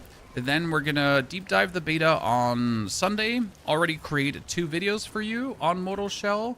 And then on Monday, instantly start full sending it with everything that we have learned from our 2 days of betaing. And then I'm also secretly going to play my review copy, not tell you anything about it, and be just super prepared for Monday. That's right now my X-Day plan here. Is that the new Mortal Shell? No, the new looter shooter is Cinder City, but that one is an alpha, so I'm not touching it because I'll be honest with you, I've played enough alpha games recently. Because alpha is just so far removed from any kind of release that I really don't want to play alpha. Now, early access, yes, makes sense. I like early access. Early access is fantastic, but playing something in alpha, oh, Jesus Christ. I mean, like, do you know how long that's going to be until we actually have, like, a release from alpha, right? To actual release? No.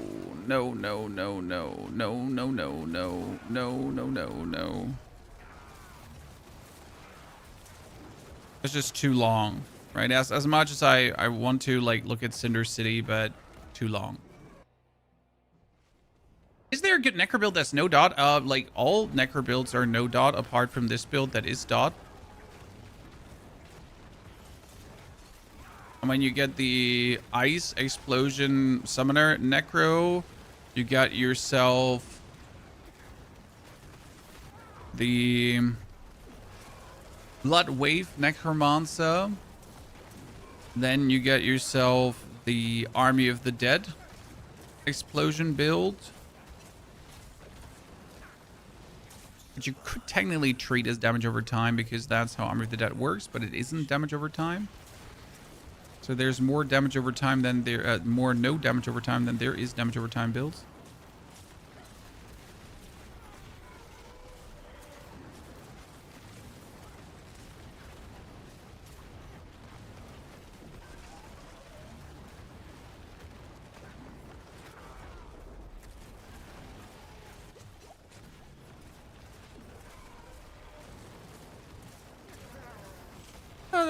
That's that.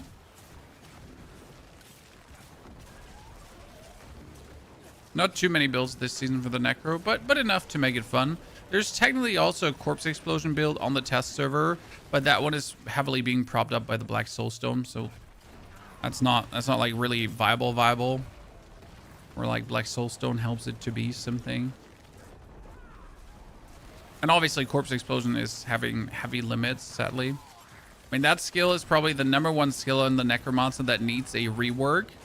Because we're playing Necros without Corpse Explosion. I mean, isn't that the one skill that makes Necro, right? Isn't it the one skill why you started playing Necromancer? Because you're able to explode corpses? And on the one hand, yes, minions, right? But on the other hand, corpse explosion? Always been a nifty, cool thing. Sadly, completely abandoned by Blizzard.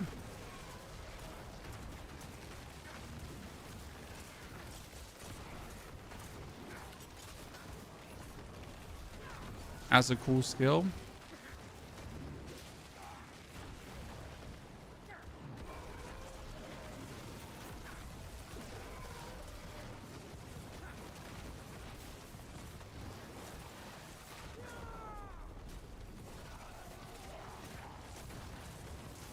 We got him.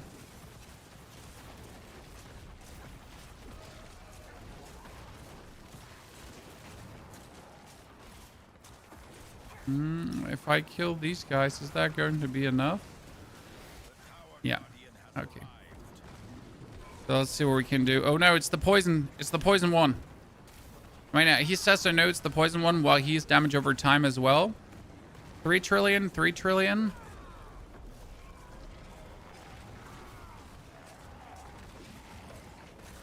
$4 trillion.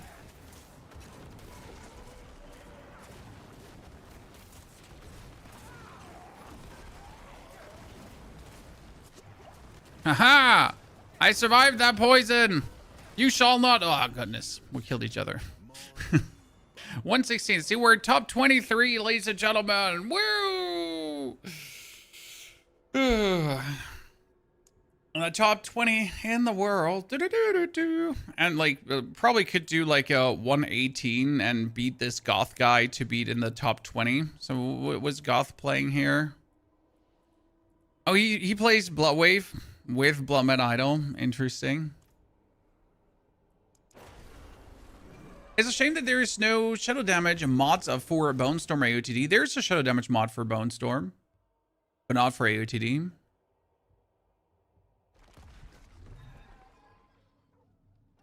Corpse surgeon was a big thing in D2. I mean, it's like corpse, it's corpse identity. It's class identity. I mean, you have corpse explosion and it's a dead skill. Like this might as well not exist. They thought they make a triple corpse. It might as well not exist. I'm not kidding. It's really sad. Just remove it from the game and no one would notice.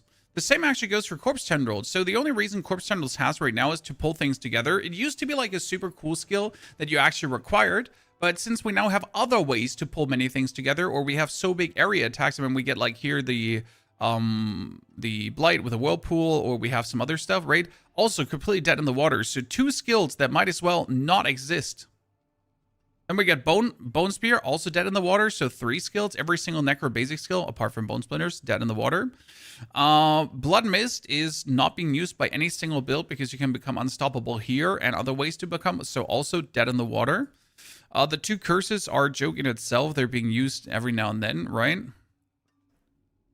And we get Soul Rift. No one is using that. Dead in the water. Army of the Dead can technically be used, but is like not as good as it should be. Bone Storm is only for the bonus critical strike chance it gives you, and that's about it. And then you get Blood Wave, right? So half of the Necromancer skills are just dead in the water. That's it. Why even bother? Why do they even exist? I don't know. I have no answers for you, chat. It is what it is. Now, that being said, this was our stream today for the Necro, for the Shadow version. I hope you enjoyed it. What I'm going to do now is I'm going to sit down to put this all together and also explain to you what is exactly happening and how you get the more than me out of this. Because I sadly have terrible charms. Yes, I say terrible charms because they are terrible. I also have a terrible seal because it's bonus attack speed instead of damage. So I could get another 20x more damage from the seal. I could get another, like, better stats here as well. I mean, for example, this one here is resistance to elements. It might even be better, right? And we get more cooldown. But, like, again, I could get so much more out of this to be even more powerful. The same goes here. Like, instead of macabre, darkness damage, and then my skeleton mages will give me more resource, and I could be even more deadly. So there is such a level of awesomeness that you can definitely reach the 10 trillion damage ticks.